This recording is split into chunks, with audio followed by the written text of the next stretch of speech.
Welcome to The End Is Sigh. That's right. I am Todd. And I'm Nate. Oh, yep. He's already fumbled. We had a clean open. He fumbled it. Played with the mic. Clean open, but very dull open from Todd. What? As always. I don't scream and have me go in my headphones. But anyway, welcome to episode 17, I believe. Mm-hmm. Yeah. 16 going on 17. Yep. As always, you're not wrong. I did notice that last time recording. When I was editing, I could hear that through the whole background. Perfect. And we're going to leave that in, I think. What was it? You'll never know. Yeah, it's one of Nate's contraptions. Jerk off ghost traps. As aforementioned, if you've skipped last episode. Yeah, if this is your first time listening, go back to the next last episode for some context there. Because, yeah. And if you haven't listened before, Nate, why are we the Indecide? What do we do here? Well, normally we just review underrated movies. For sure. We take 3 themes from those movies and we talk bullshit about those. Yep, we always work through 3 themes on whatever movie of the week it is. Sometimes it's a new release just because we want to stay relevant. We're hip. Yeah. Young, hip, 2 guys. 2 wild and crazy guys. Why are we named the Indecide? The phrase comes from, obviously, people have said it in history. It is in one of our favorite movies, 28 Days Later. It is the end is nigh, aka it's soon. It's inevitable. And the Indecide is just like, you know what? This is life, okay? We don't want to be like Debbie Downers about it, or we don't know how it's going to end. It could be a fucking meteorite that takes us all out, right? Yeah, could be. Gone. Yeah. What? Elvis died from a brain aneurysm on the toilet, right?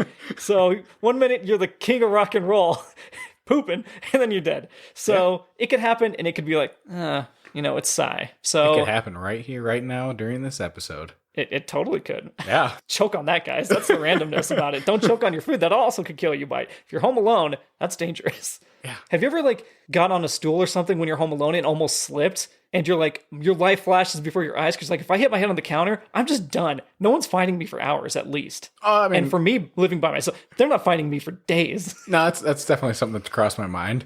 It's I just mess up on this one thing. Like when I'm out in the garage doing woodworking. Oh, yeah. And I'm like, what if I slip and fall and my head just goes on the blade? Oh, that's it. Someone's coming home to what looks like a murder scene.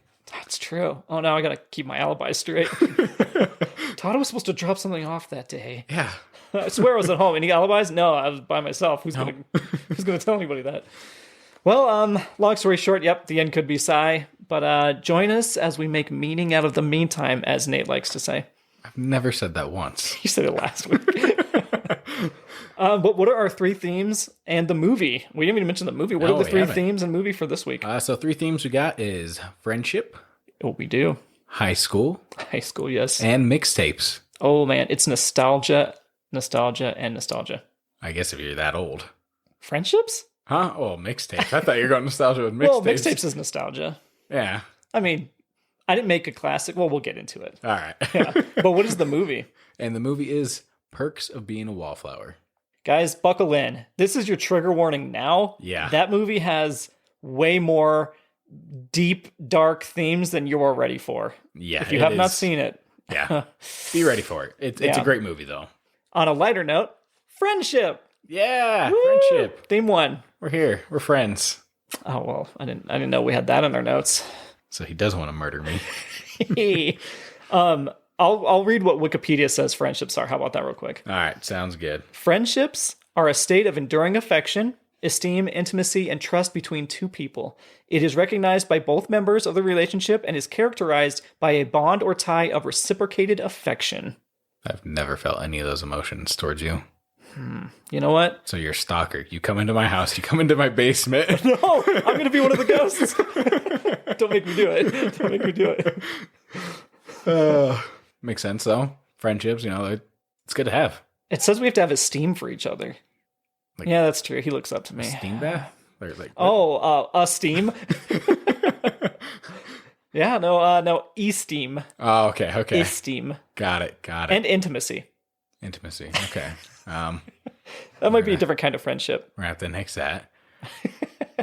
Mix the intimacy. Wow, it does. Okay, at least trust. Is there trust between us? Yeah, I guess it's there. It's. Guys, we should. Do you trust me when I read the rules for a board game? Absolutely not. All right. By the way, I'd like to pre-apologize. We have a special guest here with us today. Yeah. It's my dog Heimdall. He's feeling a little sick, and so if you hear a little bit of coughing in the background, I'm sorry about that. Don't apologize. We're not sorry for him coughing in the background. It's Heimdall. You cough it all you want, buddy. You feel good. You get yourself comfortable. Yeah, we usually don't have him in the room, but he is hanging out with us to record the pod. We'll pass notes between him and us during the episode. Yeah, he's got stuff to say. He watched the movie with me. That's right. He's giving you the look of like, I did. That's right. You're a good boy. Yeah. Well, what did you find? Do you want me to start? What did you find about friendships? I'll go first. Oh, he's going first. Yeah. So it's a list, of course, always with the lists. The listicles. We're all about them. Yeah. It's the 10 types of friends you'll have throughout your life. Oh, no. Yeah. All right. Am I supposed to just listen, or am I supposed to see if I've had these friends? I mean, you listen, talk, feedback, whatever you feel. Oh, like normal. Yeah. Okay. Yeah. Fair. So the first one is first friend. Oh, I do remember my first friend. Yeah. His name was Lane. Lane. Okay. Yeah. Or was his name Chris? I can't remember. I get him mixed up. Yeah. Shit. I don't know if I remember like my first friend really. I mean, you have to have like what you've known as your longest friend. Yeah, I guess. Yeah, I have that. But I'm like, I know I had friends before that. They might have been like classmates or people you hung out with, but maybe not like a friend, right? Yeah, I'm having a Todd memory. That's what's going on. I rub off on people. Not in the basement. I don't turn into ghosts, but... after that, we got fair weather friend. Oh, yeah. So someone there just for the good stuff, and that's it. They don't want to be there for the bad stuff. They just want to be there for the happy moments. If you've got things you've got them to like do, they'll join you. Yeah. Yeah, like they're only hang out with you if you've got like tickets to the next big thing or whatever. Exactly. Tickets or hookups or anything like that. Yep. It's like, oh, I know a guy, but... Do they ask you ever to move like fridges or anything? I don't know if I'd even call that a fair weather friend. Oh, yeah, that's true. That's like fair weather acquaintance. Yeah, okay. I think so. All right. Next one is a fake friend. Oh, that's pretty. Yeah, self-explanatory. Yeah, okay. Yeah. We've all had friends that aren't actually friends. They're just people that you're like, I deal with. They're more there just like, they look at it as like politics. They try to be your friend and all that. They're not your friend behind your back or anything. It's just in front of the crowd, probably they're your friend. Okay. Yeah, that's how I see it. Yeah. Okay. So that's you. Okay. Now go on. Yep. That's entirely me. We get the fun friend. Okay, that's me. I'm fun all the time. 24/7 fun time. Guys, he's lying. He's lying. He's never fun. Oh, 0 to 100 right there. So yeah, do you have anyone that you like? The fun friends, or like you're like, oh, this guy, they pushed you out of your comfort zone or anything like that ever? Oh yeah, that's what I think like a fun friend would do. Yeah, I would say I have a lot of my older friends are like that, just because we've been through a ton back in the day, and so like all of our first experiences were together. Yeah, and it's like, all right, I don't want to go do this tonight, but if they're planning a party, or hell, a lot of the parties were at our place, so it's like association of fun. Yeah, but there's definitely ones that constantly, will ask, hey, let's go do this, or hey, do you want to do that? And I'm always have to be like, can I just like hang out on the couch or something? Like I'm pretty chill about stuff. Like I just want to hang out. Yeah. I don't have to be like the center of attention or party or anything like that. But yeah, I don't know. It's a long way of saying I do know of some people that would be the fun ones. What about you? Yeah, I mean, definitely some fun friends and stuff where we definitely like, I don't want to say challenge ourselves, but just like put ourselves out there of like, oh, let's try this instead. So like, I remember one night we went out, snow covered the town. It was great. And we tied a sled to the back of the car and went through one of the subdivisions. There you go. When I had my first SUV, we tied a rope to the back. I popped open the trunk, and our friends got on the snowboard, and we went through the neighborhood. Yeah. We were going through all the different little side suburb streets, bouncing off at the sides of like snow dumps. Oh yeah, it was definitely one of those. As we're driving, we're trying to turn the car to hit each other like in the snow drifts and all. So it's driving. It was fun because it was just drifting across and like just sliding around corners. And yeah, I'm sure that's what was the death of my car eventually. But yeah, it was still good. Yeah, maybe. That thing fell apart fast. It might have just been the quality. Yeah. We got Fierce Friend. The fuck is that? This is a friend who will always have your back. Oh, just call it a loyal friend. Fierce Friend? That sounds aggressive. Even if you're not always close in the day-to-day moments, They're there when it counts. Okay. Those are the best kind of friends. Yeah. Like the loyal fierce garbage term for that. Who gave you that list? This is from medium.com. Medium. They always pop up. Okay. Yeah. There must be a list site. They are kind of, yeah. They're like the smart BuzzFeed. I was working out their name. I was like, Buzzsprout? No, that's what we use to upload podcasts. We got the for now friend. What? Isn't that kind of like the friend of opportunity type one? The convenient friend? Yeah, I guess. I see it more as like, oh, we met on vacation, hung out, and that was kind of it, maybe. I don't know. I wouldn't consider that a friend, though. That's an acquaintance. Yeah. Because if you're not going back and hanging out with them or talking to them, like they're not really a friend, right? Right? I mean, it says, a for now friend is someone who you already know isn't going to stick around for the long run. That's not a friend at all, then. So, like I said, someone you maybe met on vacation, you hung out for the week, something like that. All right. Medium, you've only had 2 misses, though, okay? I'll give you credit still. You got the fickle friend. This friend runs very hot and cold. One day it feels like you're best friends, and the next thing you know, you're distanced from them. It's just whatever mood they're in. Right. They have a short temper probably, and their way or the highway kind of deal. Yeah, kind of. Yeah. We got the familiar friend. Familiar friend. It says someone you were super close to at one point, but eventually you kind of grew older, and you still kind of stay in contact with them, but you're not. That's a lot of friends. An immediate friend. So it's one of those, like, you think about possibly kindergarten, or not kindergarten, but elementary school, and your friends you had then growing up. And then, of course, you hit middle school, and you started to drift apart there a bit. Yeah. And, you know, everyone changes. It is what it is. Yeah, no, I think that's a big one. I think the worst part is, like, some people that try to hold on to those friendships too hard. Oh, you think that's a problem? At times, yeah. I mean, it's one of those, like... Can't be endearing. Yeah, you got to have your space still. And oh, yeah. I mean, are they trying to hang out all the time, or what? Yeah. Oh, interesting. So, it's like someone that comes over a week to record a podcast. I don't know. It's kind of annoying. It sounds like a motherfucker. No, definitely I'm not a familiar friend. I was like, I haven't known you like since elementary or high school even. You don't know that. It's been college at least, right? He's bullied me, guys. I just forgot. I blacked it. This has been a long con to get me like on the hot seat. Oh no! Everyone come in. Come on, everyone join in. Let's get him behind me. Next one we got is flaky friend. Oh yeah, we all know that one. Yeah, it's one of those. They're there for the good times. It's kind of like that first one. They were there for the fun stuff, or they're like, you know what? I got set of plans A, B, and C, and D. I'm going to kind of choose which plan I go with. They're kind of like, let's weigh my options. Do I feel like staying in? Do I feel like going out? It's not even that, right? It's like you said, they're ranking who gets priority to you. Exactly. To them, I should say. They're like the people that you meet or you run into like in the grocery store, and you're like, oh yeah, good to see you. Oh yeah, we'll have to catch up, and definitely give me a text. When you both agree we're not doing that. Mm-hmm. This one is like, all right, we're going to make plans. We're going to meet on Saturday, 7 p.m. We're going to go here. And then 6:45 that day, you're like, all right, well, I'm on my way. Oh, sorry, I'm actually in a different state. And you're like, the fuck you are? They're like, oh, what? I forgot. The big I forgot on those. Or I've already got plans. Sorry, we made plans with these other people. And you're like, well, how did they get priority over our plans? Yeah, the worst is like, when you get that and you're like, so you fucked up. It's not me or anything like that. It's you fucked up. You need to cancel the new plans. Yeah. That's what a real friend would do. The fierce friend would be like, I need to tell these other people, hey, this has priority. I've done that once. I didn't cancel. It was more of like, oh, hey, you want to go putt-putt? And I was like, yeah, I'll go putt-putt with you guys. Oh. And then another friend called like, hey, I got tickets to the Disturbed concert. You want to go? And I was like, no, I got plans to go putt-putt. I can't go. I'm sorry. Oh, wow. But did you decided to get Disturbed tickets before? No, I didn't. Oh, so it's not quite. I mean, I get it, but yeah, that's like if you had gotten the tickets, or you would agree to go if you can get tickets. And then they get the tickets. Well, I mean, they got the tickets. It was like, hey, it was a last minute. They had the tickets for free and all that. Oh, but they didn't buy them for you. No. Okay. It was just an extra ticket. Gotcha. Well, that's at least saves face a bit, because there's nobody's out anything on that. Yeah. So it's one of those. And then I went putt-putt with the friends, and I was like, oh, yeah, someone asked me if I wanted to go to the Disturbed concert. They're like, you're an idiot. You should have gone. You should have just ditched us. I'm like, well, that's also good friends to say that. Yeah. I recently asked a few friends to go to a Nikki Glaser show in Denver, and I went by myself. Spoiler alert! But it was still very good.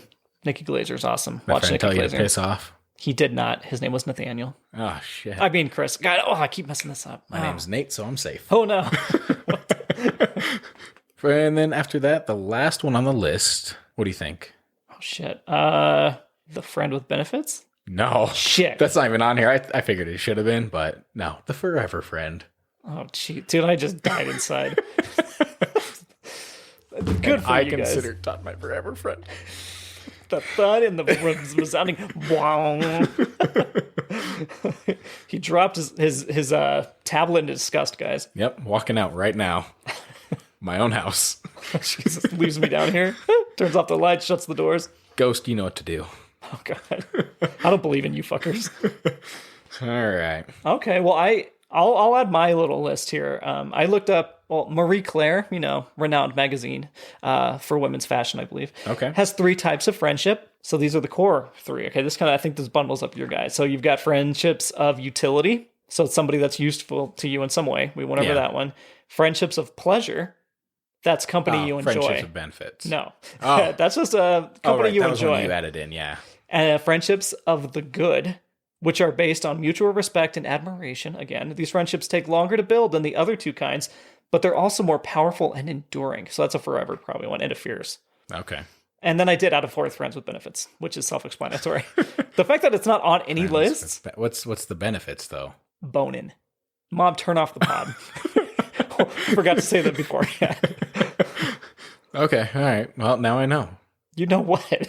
What friends with benefits are. Shut the fuck up. This is news to me, okay? Get the fuck out of here. No? I'm not buying it. I'm not buying it at all. So I went to Psychology Today, so they should be the experts, right? They're a pretty good source. Should be. Should be. That's true. It's just assholes like me that got a job with them and wrote an article. They have 4 major questions that adults deal with in terms of friendship. So they're kind of like, how do I make friends as an adult? What would your advice be for making friends as an adult? Which is notoriously fucking hard. It's really weird, because when you're young, there's no scare. It's like, hey, want to hang out? Let's hang out. Yeah. Cool. It's very simple in that sense, but as an adult, it's work, but let's say not work friends, right? Usually that's how it goes. It has to be, right? Because in school, we're forced together, so you make friends out of, again, utility, basically, at that point. Yeah, it's weird because I think it comes down to finding common interest is the big thing. Ooh, the first line in here says, take initiative by researching a local running group or inviting a coworker to coffee. You want to get to know somebody through an activity. Got it. So stalking. Know the person. Learn their common interest. This is also how you to get a date as an adult. Oh, yep. Okay. Okay. Yeah. While they're running, make sure to run up next to them and ask them out, guys. Yeah. No, it's definitely awkward. I feel like I've made friends being an adult, but it is very weird of you can't necessarily invite yourself over to their place or anything like that. There's nothing like that because it's frowned upon. Oh, yeah, it's weird. Yeah. Well, you don't want anybody to invite themselves to your place. Exactly. Or if you have an event going on that's oh, that sounds really fun, but you can't invite yourself to that either because that's another thing that just... But if they're talking about that event in front of you and it's open, kind of come and go, and they don't mention you, that's BS on them. Yeah. You know that friendship where that stands at that point. Yeah. Yeah, it's a different standard. Would you agree that when they say affirm who they are by showing enthusiasm about their interests or complimenting them? Yeah. I agree, yeah. Complimenting a complete random dude. Yeah. Weirdo. Huh? Hey, I've done it plenty of times. Nice ass. Yeah. Yeah. A lot of times. It's not fair. If that's what you want to do, I'm all for it. Do what you got to do. That's no shame. It's one of those, I guess, at Comic-Con, you always compliment people on their cosplays or whatever it is. So you've already found the common interest is going to Comic-Con and that stuff. Exactly. Yeah. So there's that. It's happened a few times where you're wearing a t-shirt that somebody recognizes, right? Mm-hmm. I had a Comedy Bang Bang Hey Nong Man shirt on, and somebody at one of the bars was like, Hey Nong Man. I was like, Hey Nong Man. If I was leaving at the time, it's if we had sat next to each other, that's a whole conversation. Oh, yeah, it is. That's a bond right there. Yeah, especially when it's an obscure shirt such as that, because you're not a lot of people will talk about this with me, so... No one knows what Hey Nong Man means if you're not listening to the pod. Okay, well, the next one is, how can I overcome shyness? I think... this is Nate talk. I need to hear Nate's therapeutic answers. All right, guys. He's adjusting. You hear the adjustment? By the way, I do apologize for the chairs. They are creaky as all fuck. I can't do it, guys. He's trying to sit like Michelle Pfeiffer in Dangerous Minds on a stand-up fucking office chair. It's just in front of his face at that point. I can't do it. What was the question again? How do you overcome shyness, not awkwardness? I think that comes down as much as it is to the individual of trying to break out of that shyness. Okay. just because you're kind of own worst enemy at this point. You're the one that's getting inside your own head, probably. Ooh. Rather than... Wow, see, Nate's a little armchair psychologist here. It says, reflecting on the discrepancy between how bad you thought past gatherings would be and how bad they actually were. Like, that can help to, like, acknowledge what you think was going to be bad and realizing it actually wasn't that bad. Yeah. Or, again, to equate this to dating, like, when you ask somebody out, it's terrifying, right? But the worst I can say is no. And, right, that does freeze you. And you go, no's pretty bad sometimes. Like, you're like, well, that sets a boundary forever. Like, I'm ashamed. I need to leave this area, whatever it is. But, again, at the end of the day, it's just probably most likely a stranger that said no. Who cares? You move along with your life. Yep. I think I hurt my ankle doing that. Oh, God. Old man winner over here. Well, we'll move on to the next one. How can I maintain healthy friendships long term? Communication, right? I mean, that's definitely the key, is staying in Foundation contact. of honesty and trust. Yeah. Go on. I need to hear more. Oh, more? Yep, I need to hear more. I think a lot of it is just being there for them, but it kind of goes down to like the trust and... It says, and consistently making time for the people you care about. Yeah. God damn, he's good. He's good, guys. Oh, he's reading off of his... I'm a good friend. That's what I'm hearing. No, he's not reading off of anything, surprisingly. This is all Nate's brain, which I said surprisingly, which sounds mean, but did not mean it that way. I would think. Okay, last question. How can I overcome conflict in a relationship or in a friendship? Conflict. So you're talking like... A fight. I mean, I feel like there's different ways to handle that. It's either you address the situation straight up, or some people give it time to kind of cool down. Yeah, this is probably the one that's a little bit harder to answer because it is so, like you said, it's like subjective, really. Yeah. It does say like conflict can strengthen relationships. That's like the end result. Like sometimes, hey, you got through something. Yeah. But disagreements are bound to happen. When expressing your concern, show that you want to find a solution rather than alienate the other person. Mm-hmm. Explain how your actions made you feel. This is all very therapy. So explain how your actions made you feel, invite them to do the same, and ask for the change you'd like to see. That's awkward as fuck to me, though. It is awkward. You're asking them to make a concession rather than yourself, it sounds like, in this, at least, scenario. I feel like it's awkward, but if we ever get in an argument or heated battle, we'll make sure to get one of those long lounge chairs and we'll take turns sitting on it. Oh, jeez. Really chaise lounge action. Ask each other, how do you feel about this? Close your goddamn eyes. We're having a breakthrough here. Okay. All right. Well, I appreciated Nate's introspect there. That was good. In my personal life, I've had fights with the familiar friends, so the ones I've had for a long time, and then we didn't talk for like 10 years. But they were over petty shit. Oh yeah, it's one of those things too. Like the more time passes, the more realize how petty it actually is. You're like, oh fuck, I'm an idiot right now. Yeah, one was over a blatant jealousy, and but it wasn't founded in anything, but it did crush the relationship for a long time. The other one was over $200 in rent, and it crushed the relationship for like 10 years. That's insane. Yeah, because before that, it's like, oh, you guys are thicker than thieves type shit, but. That's what happens when you hang out with somebody for so often. Like, well, yeah, that's the luckily for Nate and I, we hang out once a week. We're not, seeing each other every fucking day. I couldn't fucking handle it. That's what I'm saying. Be outrageous. Outrageous. Nutrageous. What is that? The candy? That's a candy bar. Yeah. Okay. I was like, it's something. What is it? Well, it's also a friends with benefits term. So that's how you guys. If you want to know how to get a friends with benefits, you walk up and you hand them a nutrageous bar. That's how you do it. Yeah, that's the friends with benefit sign. Like, that is it. So you got swingers is pineapple. Yes. Friends with benefit is nutrageous. It is. that is the official one. And if they open it in front of you and take a bite, you're fucking in. All right, that's fair. There you go. A little word to the wise. I want to see this now. I want to see the sighting in public. I want to be sitting at a brewery and someone just walking over with the nutrageous now. Like, your words got to him. Like, all right, I'm giving this guy a nutrageous. You see a friends with benefit try to happen in live. Oh, wow. It just gets thrown across the bar. You're like, well, you tried. Soldier down. Man down. Well, to finish off the friendship chat, we usually try to make it to movies a little bit. Sometimes we don't ever get to that. Sometimes we do. What do you think some of the best movie friendships are? I went through a few lists. There's quite a bit I can think of, but obviously it's all subjective. To a degree. Friendships are pretty established in the movies, like A Night at the Roxbury. Oh, that's true. Those are brothers, aren't they? Yeah, but that's still a friendship. That's weird. All right. Anybody that's got siblings, you can't be fucking friends. You're siblings with them. End of story. What are you saying? Like, there's a point of friendship and family that it's different. Yeah. I don't know. I've That's always, mine. You have a there's always like people are like, oh, family's always there for you and stuff like that. That's I'm not like, always true. I feel like that's bullshit because there's times where I'm like, I got family. I'm like, I know they're not going to be there for me. I trust my friend over some of my family.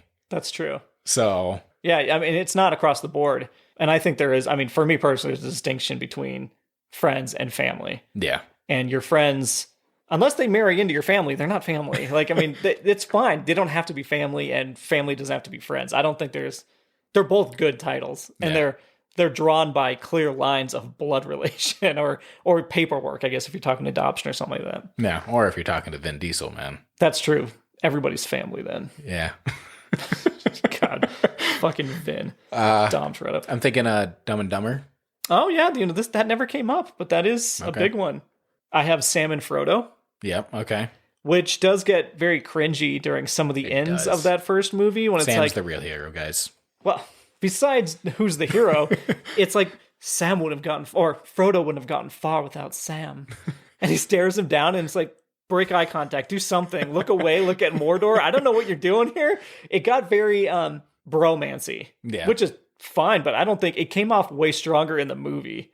You've also got Harry, Ron, and Hermione. Yep. Bill and Ted. Never heard of them, Todd. Shut the fuck up. Bill and Ted's a separate level because they are traveling through time together, which also brings me to Doc and Marty. Like, you're going through time. Yeah. That one I like a lot more just because it establishes... Which one? Doc and Marty. Oh, okay. It establishes the fact that the age really doesn't matter when it comes to friendship, too.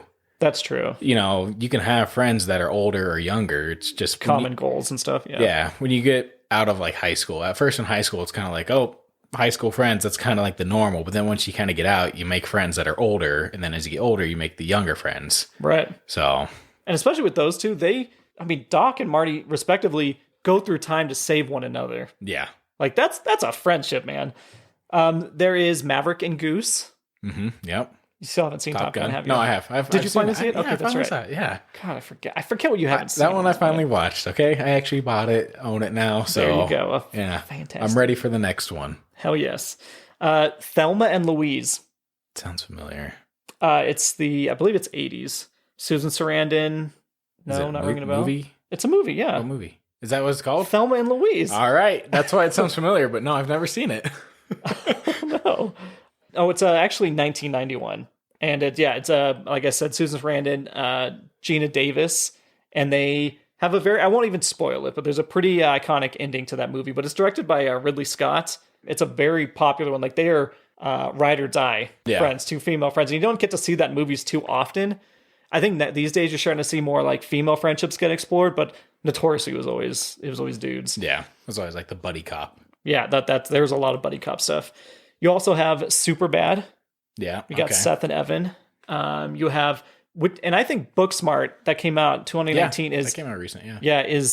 I feel bad, but it's super bad for females. Yeah. Because it's the same. It's Molly and Amy. It's the last year. They're going to a party. They want to go out big. Like, it's the same kind of, one wants to like lose her virginity or something. I think it's a whole thing. There's the crazy antics with that as well. Yep. So I mean, but that's not a knock on it because they're both really good movies. Yeah, they were. Steve and Bucky. Steve and Bucky, friendship that stood the test of time. Literally. I mean, there's entire movies in that Marvel universe that are only about the fact that Steve will not let Bucky go. Oh yeah. No, it's Civil War. Anybody? Yep. And then I actually have Han Solo and Chewbacca. Yep, that's a close one. It's one of those, like, you can't understand what Chewbacca's saying, but Harrison Ford's character is like, I know what he's saying. Right. Han knows what he's saying, and they're always together. You say one and the other. You never really say one by themselves. And when you finally it's not the case anymore. Right. When you finally do, it's sad. They show the emotion of Chewbacca being like, this. Yeah. It's a big change. Hopefully that's not spoilers for people that haven't watched fucking Star Wars. But sorry, guys. Out there. That's true. I'll go through two more. There is Now and Then. Did you ever watch that? Christina Ricci, Thora Birch, Rosie O'Donnell, Demi Moore. So it's about four girls that you get to see as like, that's when Christina Ricci and Thora Birch are kids.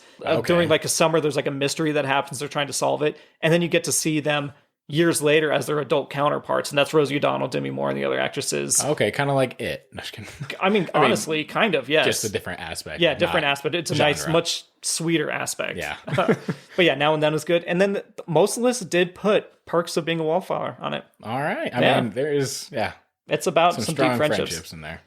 I'll give you 2 that I think that were on multiple of these lists, and I don't agree with them. Timon and Pumbaa. Why? Why don't you agree with that? Okay, I kind of agree with Timon and Pumbaa. Okay. It's really the second one I don't agree with. But I don't know. It's I because twisted this up, guys. It was that easy. well, because I wrote it down and I was like, it's really the second duo that I didn't care for that much. Okay, Timon and Pumbaa, they do hang out all the time. I don't know if I just didn't give it credit because it's an animated Disney movie. Wow. I know, I feel bad about that. I'm sorry. There were so many live actions that I just went... You pushed aside the animated Forgive movie. me. But Jeez. no animateds really showed up on these lists besides that one and Woody and Buzz from Toy Story. Yeah. I don't agree on them. Why? Because you see them meet as like just inanimate objects, and then there's a few movies that probably only span a few years and then it's done. I don't know. I don't see it like there being a real bond. And in the later movies, they're not even hanging out together. I mean, they kind They of have their separate stories. ways. Yeah. I'm trying to think, because one was the building of their friendship. Right. And then 2, we had... They're fighting Zed or something. Yeah, Lord Zed, his father. What was 3 about? It was, they get donated. All right. Yeah. I mean... But they're separated in that too, aren't they? There's the... no. Because then even in 4, they're not together at all. Yeah, because 2, they are... Yeah, they're separated because Woody goes and gets stuck as like a display and all that, right, as a collectible. Yeah. I don't know. I feel like they're still friends. Obviously, they're not there. I wouldn't say... Okay, I don't disagree that they're friends, but to be on like the best friends in movie history list, I don't think they qualify enough to garner a top list. Okay. If you made a top 10, does Buzz and Woody ever show up? They probably wouldn't on mine. Or mine. Top 100, they might make it. Oh, Jesus Christ. Well, yeah, top 100 is pretty big. The most these got were like 20 deep.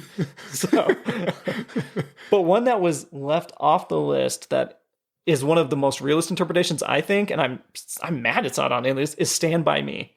Oh, okay, yeah. I mean, that's a fucking team of friends. Yeah. Gordy, Chris Chambers, Teddy Duchamp, and Vern. And it's a realistic one because they were friends for a long time as kids, and then they have this big thing, and then the narration after kind of explains more of what happens and like how real friendships go. Some stay in close connection, other things now I'm change. thinking a lot of like the 80s kids movie, like Sandlot and everything like that. Shit, forgot. Yeah. So we would, dude, Buzz and Woody are not showing up on your top list. They would get pushed out top so 10, fucking fast. No, but you know, like top I said, top 100. 50. Yeah. You said 100. Don't you try to change it. 50. Well, anyway, we can disagree on Wood and Buzzy. Wood and Buzzy, yep. Buzzy. Or Timon and Pumbaa. I need some water. Oh man, I didn't get any water. I mean, we can pause real quick if you want to get some water. Yeah, I need to. All right. We'll take a brief moment here. Do they know that? No, I don't know. That's up to you. You're editing. On that note, Nate, where do you find most of your lifelong friends? High school. Boom. High school, theme number 2. We're in. We're in it to win it. Oh no, my tab has crashed. Oh shit. Just the tab on the internet, not the actual like tablet. Oh, I thought the actual tablet crashed. Oh Jesus. It was just like the internet tab crashed. I was like, shit, there goes my fucking all your research. Guys, we're going off the top of the noggin here. Hey man, that's fine. We can do that. I don't need to. Mine has knock on wood not crashed. Everything else crashes on this thing. Yeah. I did want to start high school with the quote from, I tried to remember it. One of the previous episodes, I mentioned Matt Stone from South Park on Bowling for Columbine, and I actually got his quote this time. And he was kind of talking about high school and the pain in the ass it is for kids and kind of the pressure that goes on. And I always remember it was a really good quote. And basically he says, they scare you, and this is the system administrators, the principals, teachers, they scare you into conforming and doing good in school by saying, if you're a loser now, you're going to be a loser forever. I wish someone could have just grabbed them and gone, and this is them talking about the shooters. I wish somebody could just grab them and gone, dude, high school is not the end. It's amazing how fast you lose touch with all those people. Like, because they used a lot of, I won't use the same words he used because it was about, the two of them potentially getting bullied and then thinking, well, if I'm blank now, I'm blank forever. Like I'll never be any good. And that's what they beat in your head. And he's like, no, it's not, dude. It's high school is over before you fucking know it. Yep. It's a fraction of your life. You think 4 years, that's it. Right. It feels forever when you're there, but it's not. You look back, it's like, oh, yeah, how many times I could have gone back to high school? Like, yeah. How many times could we have gone back to high school? Like that. It's don't insane. let me into you're older. Fuck. I could have gone back to high school. Let's see. 7.5 times for me. 7.5 times you could have gone back to high school? Yeah. If you're thinking 4 years is high school. Yeah. Yeah. So what would mine be? You're what? 38, right? No, 36. Dare you? How dare you? 9. I could have gone 9 times? Yeah. Interesting. That's a lot of high schools I could have gone back to.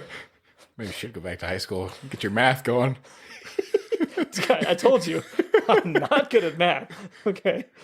I've made that abundantly clear. I'm like trying to do the math. I'm like, well, what is the difference in this year versus that year? What's that? Okay, then you break down by, and then I lost it at 4. Adding so much.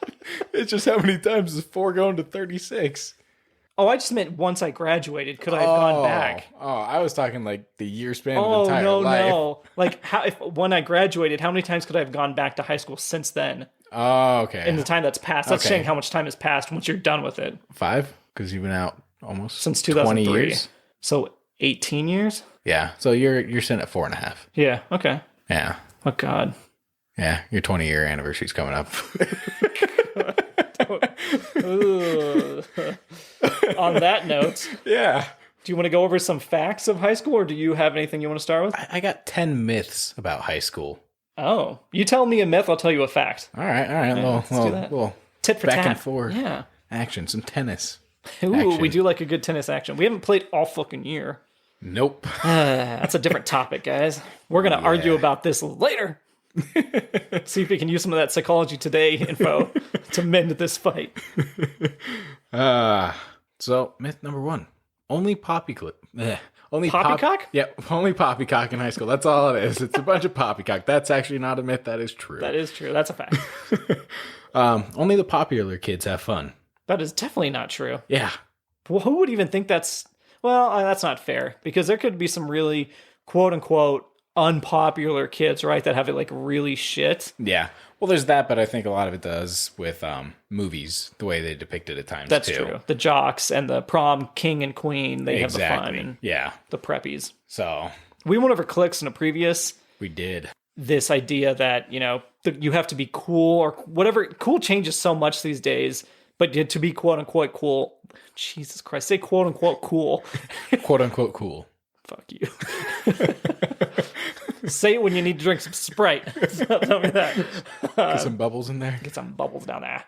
I don't even forget what I was fucking saying, but you don't have to be cool to be... Fun. Yeah, well, to have fun, I guess. I mean, because if you find people that are like-minded... Exactly. They're going to have fun the way that you enjoy having fun. Yep. This goes back to friendship. Boom. Well, a fact is the graduation rate is at an all-time high of 85.3%. Okay. Do you think that's just like laziness on that the graduation teacher's part? Oh, they're just passing everybody? Wow, I'm the pessimist here. No, I don't think that's the case. I mean, I always, when I think about graduation rates... Graduation? Whenever I think of graduation rates, I think of them as being very low or getting lower each year. Like you always hear, it's like the fear mongering I think the news likes to present. But I mean, 85.3 is pretty damn good. That's high. Yeah. All right, what's your next myth? We got, I'd better hide on Freshman Friday. I have no idea what Freshman Friday is. What is the first part? I'd better hide on Freshman Friday. Okay, so it's got to be orientation or hazing, right? Yeah, it's something like that. Or, I've never heard of that in my life. No. Though. Yeah. So we just didn't have it in our school. Yeah, whatever it was. But there you go. It's a myth. Doesn't exist.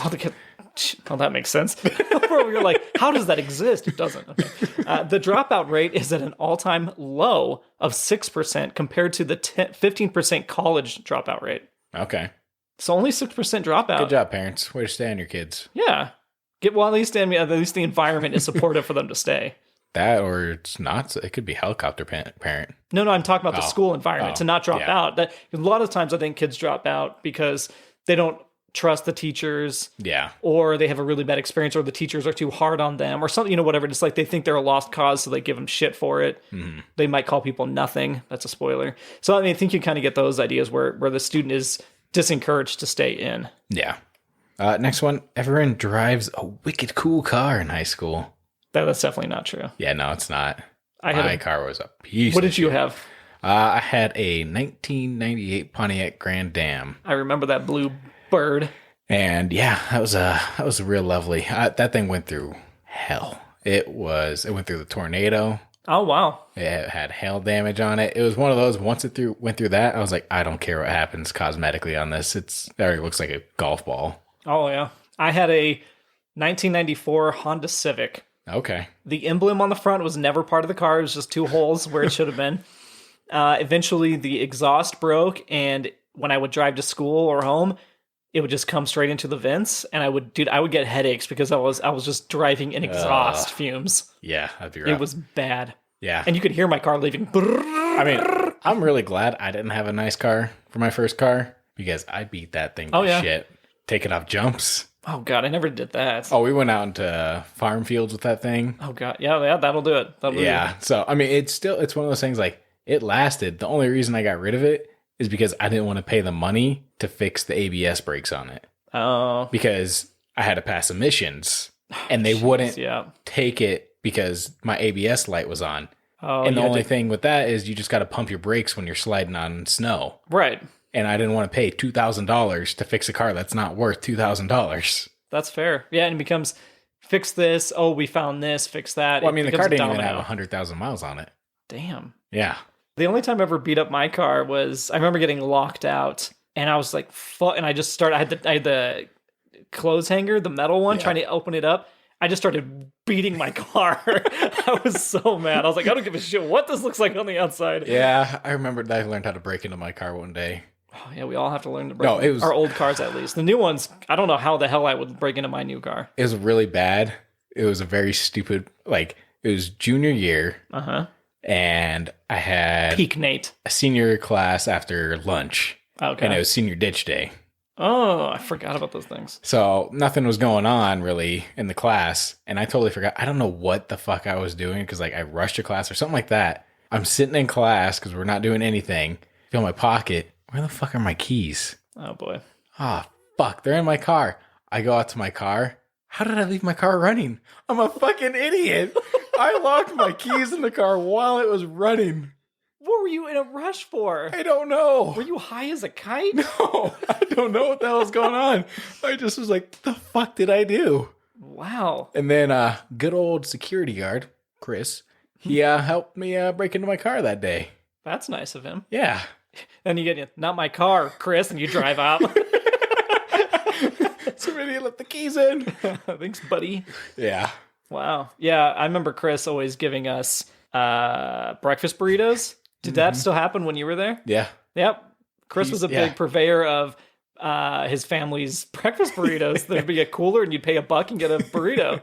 It was like the best like security guy you could ever have. Yeah, he'd let us, run by. He'd get the speedometer, like the handheld one, and let people run by and see if they got. It was good. Mm-hmm. God, those $1 burritos were so good in the mornings, because we're high school kids. We weren't bringing breakfast. No. And all of a sudden, fresh fucking burritos? For $1? Hell yeah. Yeah, I'm in. Perfect. So here's my fact then. Massachusetts has the highest number of top-ranking high schools, with 49.6% of schools in the top 25%. Damn.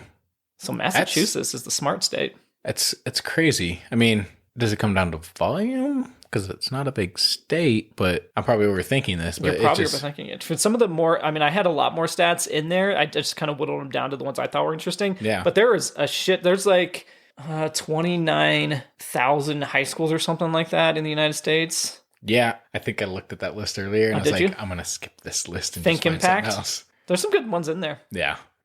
I'll pair it with this one. Nebraska and Maine ranked at the bottom, with only 5.8% and 3.6% of schools appearing in the top 25%. Okay. Which is kind of a weird stat, because they're still in the top 25%. They just have less of them in the top 25.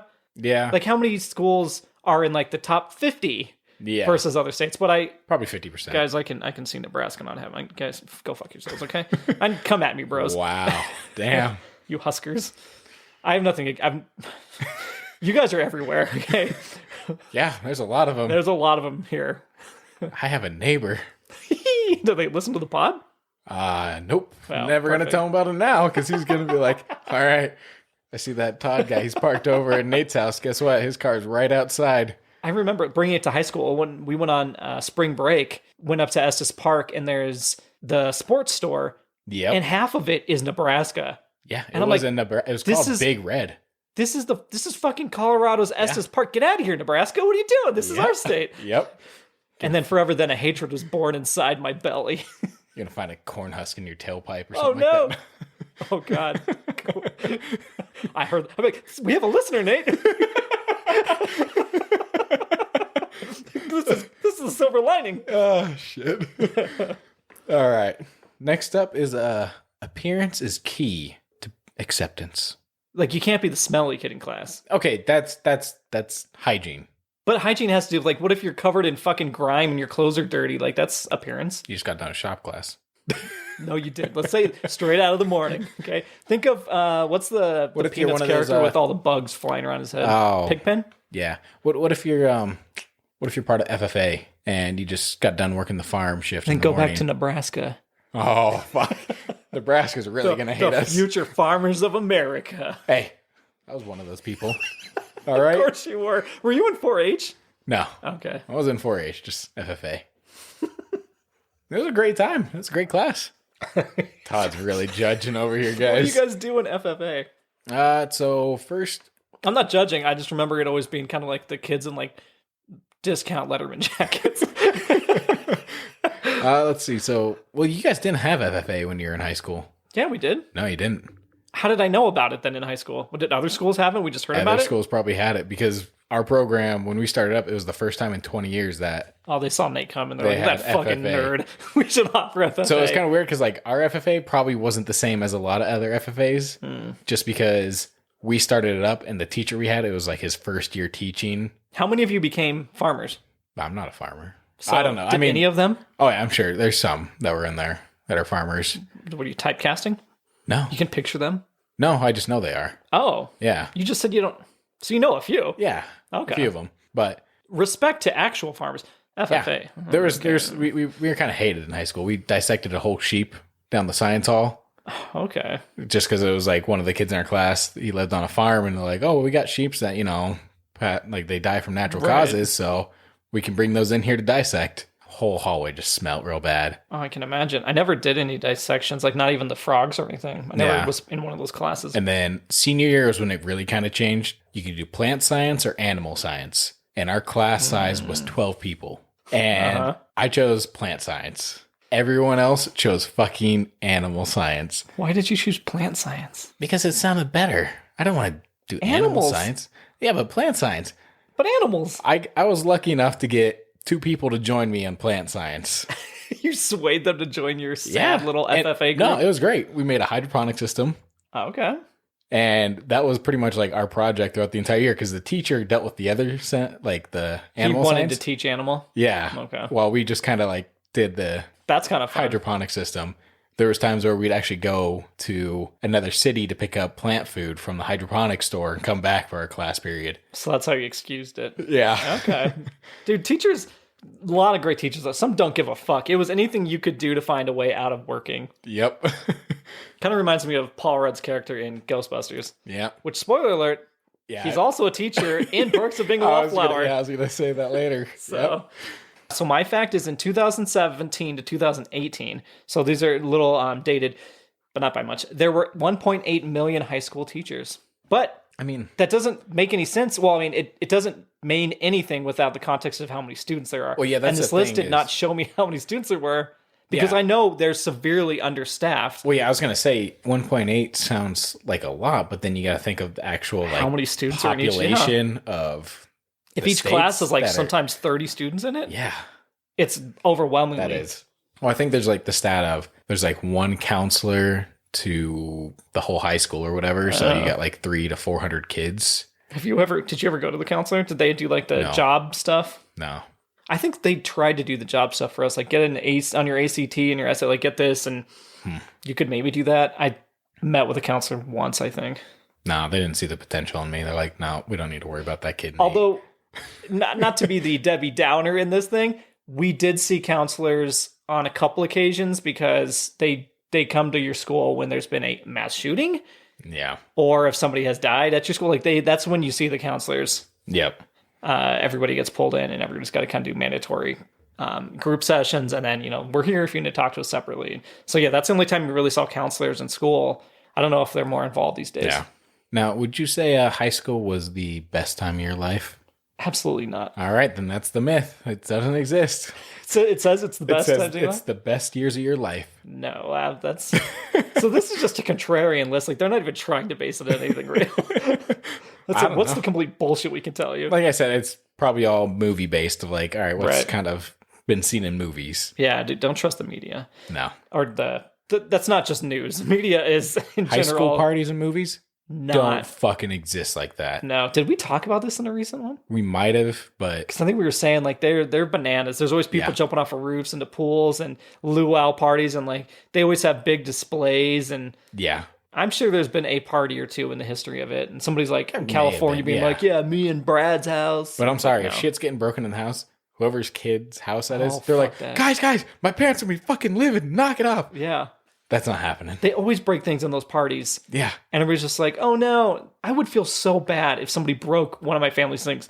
Yeah. I feel like a piece of shit. And I wasn't even like at a party. I mean, even when we had parties, and I guess this bleeds into college, we had a dual kegerator with 2 taps. One tap would be removed because it had the craft beer. No.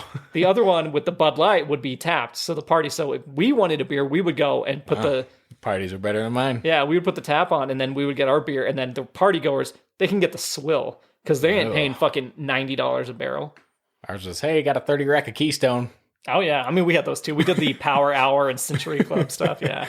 Yeah. After eating guacamole, I remember people puking in the sink, just green foam. Nice. But anywho, so mine follows up the teachers. 64% of high school teachers are female.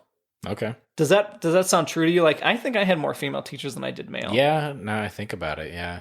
I think females are led into that kind of career path more often than men. Yeah. The only thing that matters is your grades. I mean, coming from, like, I guess if you're going to college, you kind of want to have... You do want good grades. You want good grades, but at the same time, you want to make sure you're part of those extracurricular... Curricular? Yeah. Those activities. You want to be part of sports at the same time. You want to kind of put yourself out there in that sense if you're... I see what they're saying. Like, that myth is kind of true, right? Yeah. Because you are there, you do want to learn. That's the whole point of being there. I get it. Yeah. That's not always translating to the real world. I was recently talking to a friend, like, why haven't they taught classes on, instead of just home ec, as like the one outlier, teach us how to do taxes, teach us how to be in relationships, teach us finances, taxes, things like that. Did I say taxes twice? Yeah, you did. Well, guys, it's important. But like teach us things like that, like social skills, things that you would need to learn going forward, like how to apply for a job, how to manage expectations, things like that. I think the big class that maybe not high school, but or even like college needs is like networking. Oh, for sure. Because it's all about who you know sometimes. That's unfortunately the truth. Yeah. I always railed against that and was like, that can't be true. Yeah. Yeah, it's true. Yeah, it is. It's fucking bullshit. It is. We call that gatekeeping. Vince Clortho, the gatekeepers. Oh, you remembered his name. Ghostbusters callback. So then my last stat actually is 89% of high school students completed Algebra 2 or higher, with 19% finishing calculus or higher. Dude, I was not a part of that. I was, guys, it's been established. I'm garbage at math. I don't even know. If you asked me what is algebra, I'd go, I don't know. Smart math? What's calculus? I don't know. You need a calculator for it? What do you mean? What is it? Is there shapes? I don't know what is involved in these classes. Once I got a T100 calculator, I didn't need math class anymore. Yeah, once everyone got a smartphone. Right, yeah, now these days. God really like, who needs these formulas now? I mean, I took math for the liberal arts in college because they said, dude, you're not good at math and you're not going to pass any classes in college that are related to math. You just need to get the bare minimum. So we created a class that's just to teach you the shit you learned in high school again. I'm imagining you in the big lecture hall, and it's just you. No, it was actually full. Like there were students there, but it was for us that were like, dude, we suck at math and we're never going to use it. And they're like, yeah, we get that. I did have a teacher. We'll call him Mr. Chris. He taught math, and it was a full student group. He was a first year teacher there. He was probably in his early 20s if I had to think back now. And we actually would play his name as tic-tac-toe on the board throughout class, and then we'd put on movies and watch them. Like when you think about those 80s high school movies where kids are just like chilling, hanging out, laughing, that's exactly what happened. Wow. For an entire semester, we would actually go, hey, how long do you guys want to learn about math today? And somebody would go like, oh, 5 minutes. He'd go, all right, put it on the clock. Somebody would put the timer on a phone. He'd start teaching math. When the timer went off, he'd shut the book and we would go and play games. He would just sit back and watch stuff on his computer. Now, was it the first semester of like school? He never came back. I don't know if that's okay. Well, I wasn't sure. Like, you had the semester with him, like first semester, and then like second semester, you had another teacher all of a sudden. No, like, oh, you should have learned this last semester. I think it was second semester. Then we never had to go back over anything. But the quiz was like, hey, answer me this question. Like it was dealer's choice for the students how they wanted to take quizzes and if they wanted to study that day or if they wanted homework. And so we would play his first initial, last initial as tic-tac-toe on the board. And we were playing card games. Like it was like a movie in that classroom. That might help to the fact that I don't know math, but I think that's a big key factor. But anyway, that was my last fact. That was also a fact. All right, well, we'll get these next ones done pretty quick here of myths. Okay. Next one, there's a gang of kids drinking, smoking, and are doing drugs in every bathroom. No. Yeah, no, it didn't exist.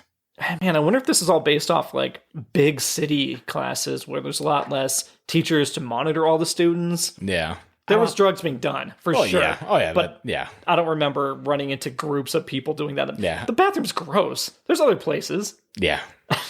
There is. There's the gym. Mm-hmm, mm-hmm. Yeah. There's the principal's office. What? Do it in there. What? Do a line of Coke right on his desk. Oh, God. And then that way he gets in trouble. He takes the fall because the Coke residue's on his desk. You didn't actually snuff it. You just blew it all over the place and left.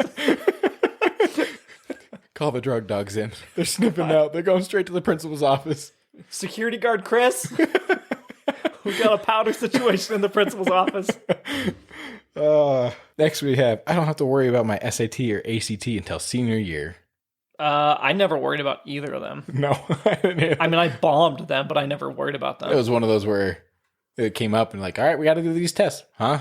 I remember that being so stressful. The days of the test, like you're all going to go in this block to the cafeteria, or whatever. It's all the tables lined up. You're going to take this test in silence. Da da da. Mm-hmm. And even though I would think I nailed some of those like long form word questions, you fail them and you're like, what? Yeah. The worst is like from that. You don't get to go back over your test and see what you missed on or anything. Yeah, so it doesn't actually teach you. It's just like, hey, this is the percentage that you got. That's all you get. There's this question that you thought you nailed, you actually got wrong. This question, you're like, I'm not 100% sure. You got that one right. Right. Yeah. Well, and think about it as an adult. Like you go to work, some days you're like, I'm just not in the mood to like get things done today. Like, yeah, you do it because it's your job. You get you go through the motions. But there's days you're like, I'm not in my right, like productive state to just crush this today. I'm going to do the low hanging fruit, whatever it is. Okay, so yeah. But as a student, doctors can do that, right? Right, but that's what I'm saying. I mean, shit, doctors phone that shit in. Let's be honest. Okay. But like as a kid, you're expected to just like on SAT day be at the top of your game. You got totally good sleep. You weren't stressed. There's no societal pressures or student pressures going on. They really build the stress for it too. Because like this is the rest of your life right here. Right. And we're also dealing with hormonal teenagers going crazy with stress and like freaking out about bullying or life is revolving around dating me. Or there's so much shit going on. But anywho, it's not fair. I must strive to shine like a lone star. What the fuck Texas quote is that? I don't know. This one I was like, I don't. This is a stupid one on the list. So that's garbage. Yeah. How many more of these you got? Last one here. Last one here. This is the big one. This is the one everyone strives by. Okay. I must lose my virginity in high school. Dude, there's so many movie plots, and I wrote that down about that specific thing. Yep. I mean, I did, but I did not. What? Yeah. Wow. Loser alert. Rude. Nerd alert. No, yeah, that is like the total perception. But dude, I'm not talking to my guy friends about that anyway. Like when it happened, I wasn't like, hey guys, gather around, let's talk. Yep. No one acknowledged it. You didn't do like everyone put their hands in the middle. No. Yeah, God right. lost his virginity. No, nobody talked about it. You would just know, obviously, if somebody, like, you would just know eventually. Like, it would come out through what other means. It's not like someone said, well, they had sex. It would be like, oh, yeah, I think they spent the night. Remember at the party, they kind of went, whatever it was. But no one, they make a bigger deal about that, again, in the movies. That is a total movie thing. Yeah, we all knew when Todd lost his virginity. He went to the store, he got his little black journal. And my little black book, yep. And right then and there, we're like, he's done it. He's done it, guys. He just wrote the number 1, circled it 3 times, underlined it. Licked his lips as he wrote it down there. Yeah, that's it for me. Slammed the book closed, and then it was done. I was trying to say lip licking as in like something like, oh, that was a cool story, not like gross, devious. Mouth open, lipping. Oh god, mouth agape, just a hole, like dumbfounded that it happened. That would be it, dumbfounded. To quickly move this into the movie territory, I looked at multiple top lists, high school movies, like ranked. Some of them are at 100, 60, 40. There's so many. There is. And so I tried to like kind of find the similar ones and the ones that I'm familiar with most. And I ranked them by kind of era. So 80s nostalgia route is what I call the first one. You've got Breakfast Club, 16 Candles, Fast Times at Ridgemont High. Okay. Dead Poet Society to a degree. That's kind of like a private school one. Heathers. Okay. Say Anything. Yeah. Can't Buy Me Love. Now, did you ever see Can't Buy Me Love? Patrick Dempsey? Nope. He rides away on like a riding lawnmower at the end. It's so good. I only, I think, saw 3 of those movies. Okay. Yep. Say Anything. No, wait, I haven't even seen Say Anything yet. What? We have it. We just haven't even watched it. Guys, can somebody write in and shame him mercilessly? So, Anybody. I mean, I saw Heathers. You've seen Heathers before Say Anything? Yeah. And Breakfast first Club. one, yeah. Breakfast Club. Yeah, that's it. So then I went to the 90s and 2000s era, like early 2000s. Okay. These ones felt larger than life, right? They kind of like blew things out of proportion. You've got American Pie, obviously. Yeah. 10 Things I Hate About You. Okay. Bring It On. Clueless. Mean Girls. Yep. Juno. Yep. Dazed and Confused. Okay. She's All That. All right. Have you seen any of those so far? So Hold on. Okay, I never fucking mind. No. I only got Dazed 3 and more. Confused is the only one I haven't seen. Oh, really? Yeah. You saw Clueless? Yeah. Wow. So Rolling with my homies over here. Okay. I definitely could tell you. Yeah, you've seen Superbad, Juno. Scream. It comes up on like all the lists, and I didn't think about it, but I was like, I guess so, because it is about their entire friend group. Yeah, it is. And the cliques and stuff in there. Okay. Can't Hardly Wait. No. And Election. Did you ever see Election? Nope. Election. It's on our list to watch. All right. It is Reese Witherspoon and Matthew Broderick. Okay. Dude, it is dark. It's All good. right. Okay. It's so funny. Sounds good. Well, then, okay, so then we'll add perks to this next one. This is today's audience. These are ones they'd be familiar with, that they're kind of basing their stuff off of. You've got Lady Bird. Yep. That was a good one. Yeah, we saw that in theater. Yep. Booksmart. We mentioned that already. Yep. Spider-Man apparently is popping up in a lot of these. Okay. I mean, But they go on this school trip. If they didn't go on the school field trip, I wouldn't count it, because I try to count everything that was only dealing with in high school stuff. Yeah. And this does take place in the high school for a lot of it. Love, Simon. Yep. That's a good one. And The Spectacular Now. That's a good one as well. I haven't seen the last 2, Love, Simon, or Spectacular Now. Wow. I got you on 2. Guys, I did it. This was today's audience, so you're one of the today kids. So you're just saying you're not a good moviegoer. You not watching. You want to go back through those last lists? Todd, here's the thing. I'm younger. No. I'm younger than No, that is no excuse. Don't you fuck with me. You're in your 30s now. Don't you give me that shit. You've had time. Right. I will say there was a lot of sports movies. I just kind of kept those separate. You've got Hoosiers, Friday Night Lights, Varsity Blues, Remember the Titans. Yeah. So many fucking sport high school movies. Always pertaining to football. Yeah. yeah, most of them. Hoosiers is the only one that's not on that list. Good movie though. What was your class song? It was I don't remember the exact name of it, but it was a song from Matilda. All the way. The song from Matilda. No, I heard you. Yeah. On the way. on the way. Oh, I thought it was like a special only Matilda song. No. It was. No, that's a good song. Yeah. Then. Okay, thank God. Yeah. No. I was so scared. It I was just some, remember it weird, from the creepy Matilda. thing. Yeah. So All the way.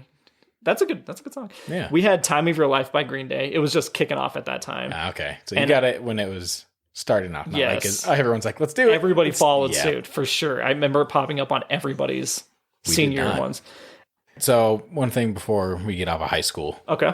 Before we graduate out of high school here. Yes. It feels like it's been 4 years, guys. At the end, they always had those ceremonies, like the awards and all that. I can't remember what superlatives? they were called. Yeah. Yep. Did you ever? I don't think I was on a single one, and I remember being bitter about that. Yeah. But not sure why, because some of them were garbage. Oh, yeah. It was kind of like, everybody's going to have them in their yearbook forever. That'll be cool.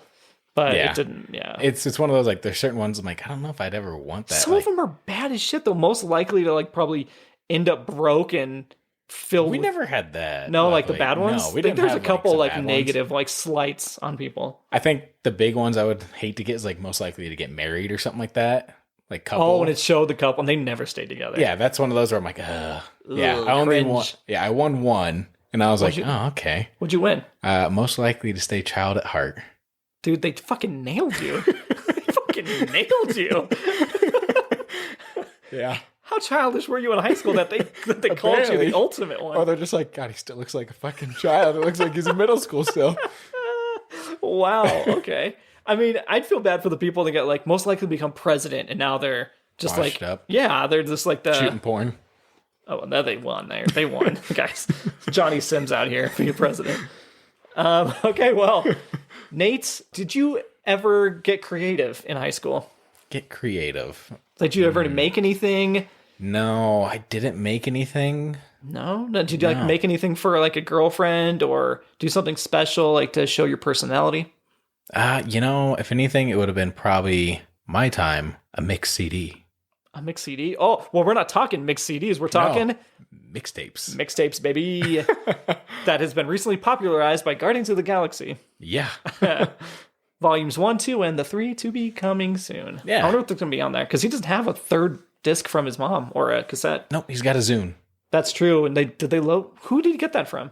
He got it from Yondu. Oh, so it's Yondu's now. And kind of preloaded with stuff. Yeah. Okay. Yeah. That was a good way. Okay. Yeah, and it's a Zune. Of course, it's the fucking Zune. Yeah, the iPod competitor. I have one somewhere around here still. I never bought the Zune. I did because I was like Microsoft. Yeah, not Apple. Obviously that. Yeah, you picked the wrong horse. Let's go on Bill Gates. All right. Yeah, apparently. So mixtapes. They originated in the 80s. Yep, they did. I've never made one for someone else. Like the cassette. Have you ever made a mixtape in general, though? Now, were you talking mixtape? Are you talking literally mixed cassette tape. Or mixed anything? A cassette. No, I've never tape. made a mixed It's tape. a fucking nightmare. But apparently, you have to record it straight from the radio. Yep, you do. Yeah, I remember we had a karaoke machine. Oh, wow. And it was one of those, like, I had a little tape deck, and so I was like, all right, I'm going to plug this in. And the big thing is, like, what was the first song? You had to make sure, I don't remember. It was just, when you're listening to the radio, you're hoping you can catch the song at the beginning. Because if not, it starts a little bit past it, and you're fucked, and it just sucks, and you're trying to wait for that song again, or... How would you... Man, I always envied the people that could do that. It never crossed my fucking mind to make one. Yeah. Not once did I ever think, I'm going to do that. I was just like, oh, that's on the radio? Okay. A lot of effort. Yeah, cool. I'll buy a cassette tape. My first cassette tape was Aerosmith's Big Ones, their compilation, and then the other one was Bill and Ted's Bogus Journey. Sounds about right. Dude, great stuff. I was tempted to buy a cassette tape the other day. Really? Do you have a cassette player? Nope. I don't think I do. Well, that's why you didn't buy it, hopefully. No, it was one of my favorite bands, They Oh, Jesus. put it on Did they do tape. a retro thing? They put it on Is cassette it 6 tape. years strong? Yep, it is. 4 years strong, Todd. You got it. 4 years strong in high school. So, yeah. I don't know. It's weird because I was trying to figure out how long the tape is in an actual cassette tape. Oh, okay. But I couldn't find that anywhere. All I found was the actual width across is 1/8 of an inch on a cassette tape. But the actual length, I figured it probably just varies. But I wasn't sure if there was a generic, all right, it's 100 feet long, or...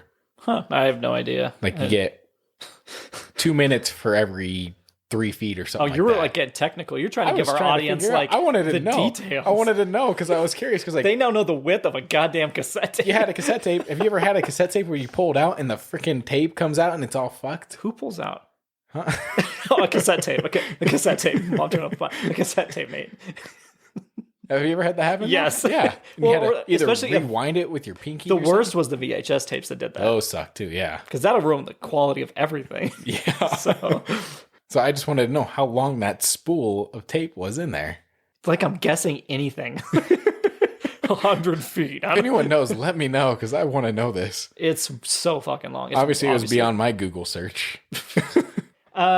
Yeah, I remember mixtapes were big, obviously. And then when CDs came out, you could burn them on your computer. That was when I was in peak on my own. That's probably early college even for this. Oh, no, it was probably late high school for me. Like early 2000s. Yeah.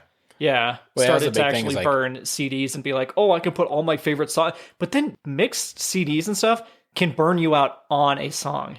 Oh, yeah, because you finally get that chance to listen to that one song. Yep. You're like, oh, I can go back to it. Yep. Yeah. And you played it over and over again. But then when you actually listen to the song on like its actual album, you already know what song should come after it. And it's weird when it doesn't. Mm-hmm. That is really odd because like I find myself to this day still listening to a song and I'm like, all right, here comes. No, it's not the song. You're ready to jump into the next lyrics of the brand, completely different song, and it's not there. And you're like, oh yeah, that's just my brain. Yeah, the big thing was always like making sure you had the computer with the burn drive and all that, so that way you could burn discs. And then of course the label maker. Yeah, it's kind of weird too though, because then of course like CDs came out where it made tapes kind of obsolete. Oh, for sure. But at the same time, tapes you could re-record over it.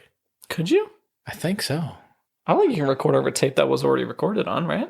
Well, like VHS, you could re-record over stuff. Well, I guess, but I mean, the quality would dip pretty fast. Yeah. CDs, it was like one and done. Yeah, CDs were dead. Well, you could delete those tracks and do it again. If you reburned it, right? You could go in there and erase the disc and then put new stuff over. I never did that.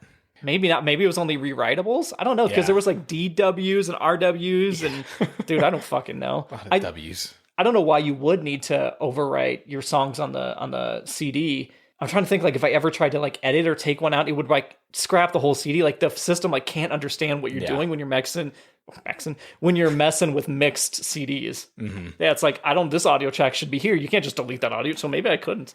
Guys, maybe I just made that completely up. Now, did you ever do LimeWire? Oh, fucking LimeWire. Yeah. I remember LimeWire, and I mean obviously we had Napster right before that. Yeah.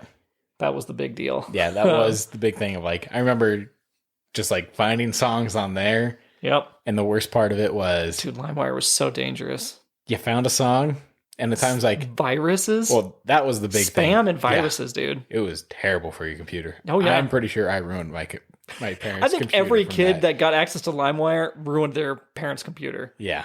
It was like, here's a virus, because it was all like track titles, right? So you're like, oh, I'm going to get Aerosmith's like Janie's Got a Gun.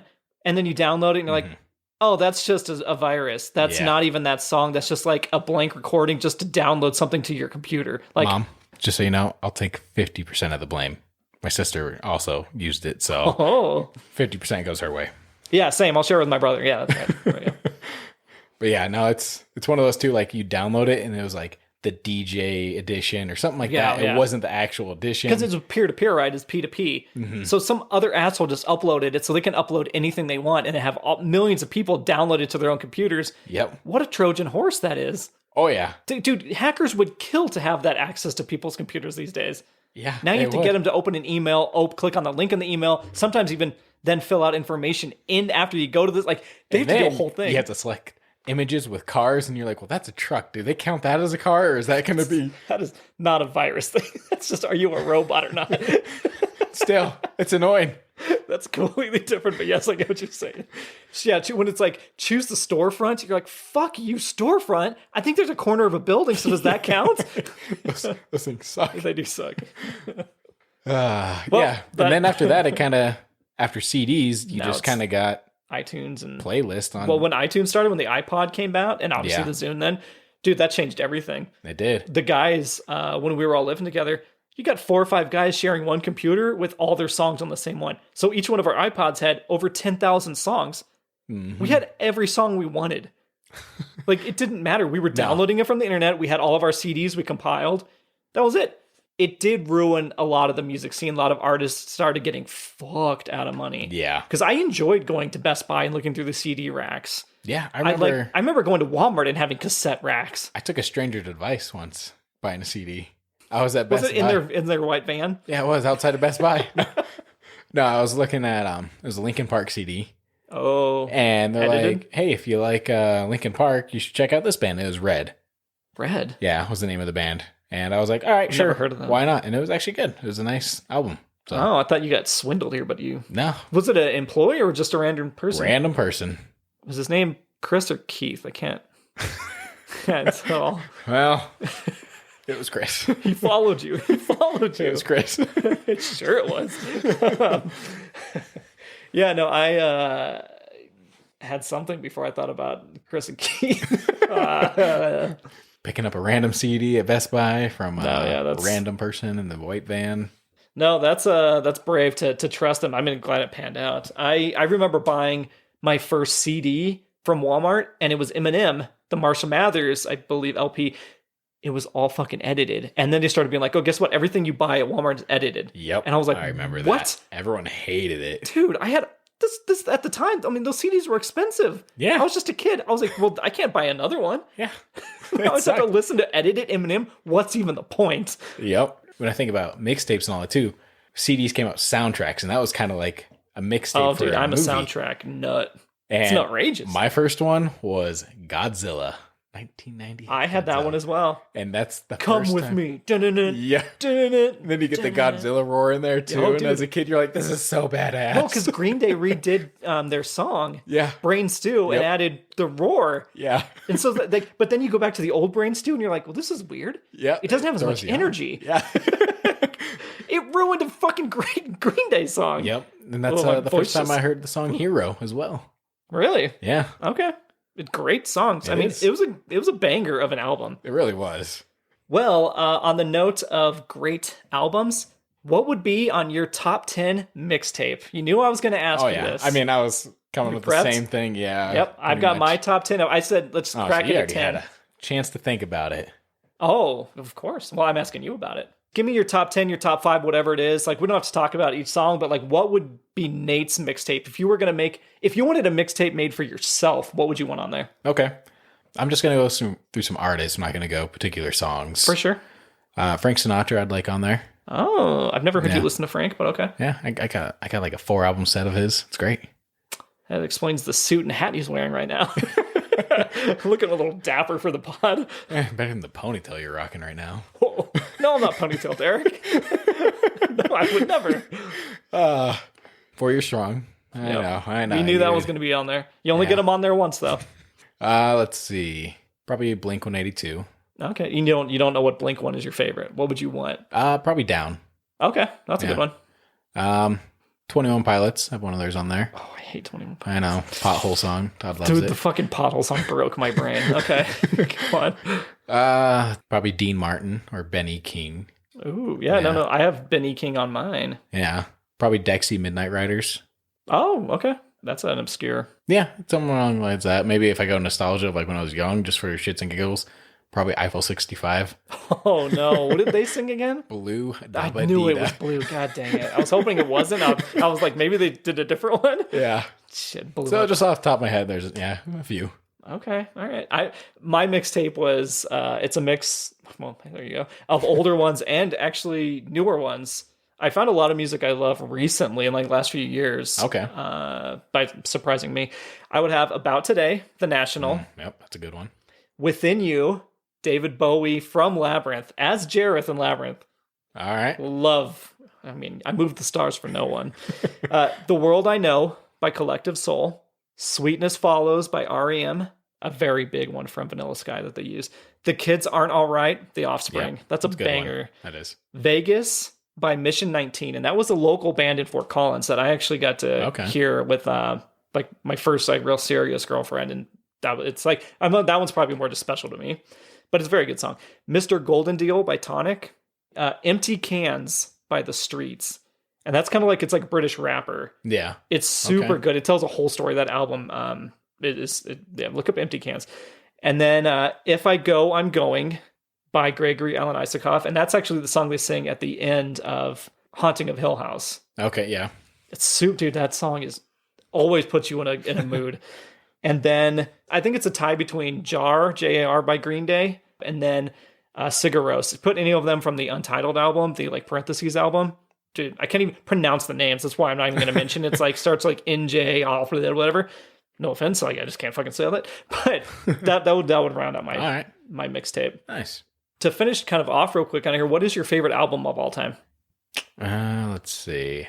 Probably, I mean, 4 Year Strong. Yeah? Which album? Probably It Really Sucks to Be 4 Year Strong. That's the name of it? Yeah. It's the name of one of their songs, too. Oh, okay. Well, guys, then you should check out It Sucks to Be 4 Year Strong by 4 Year Strong. And then mine, this shouldn't surprise a lot of people that know me, but it's Third Eye Blind, self-titled Third Eye Blind.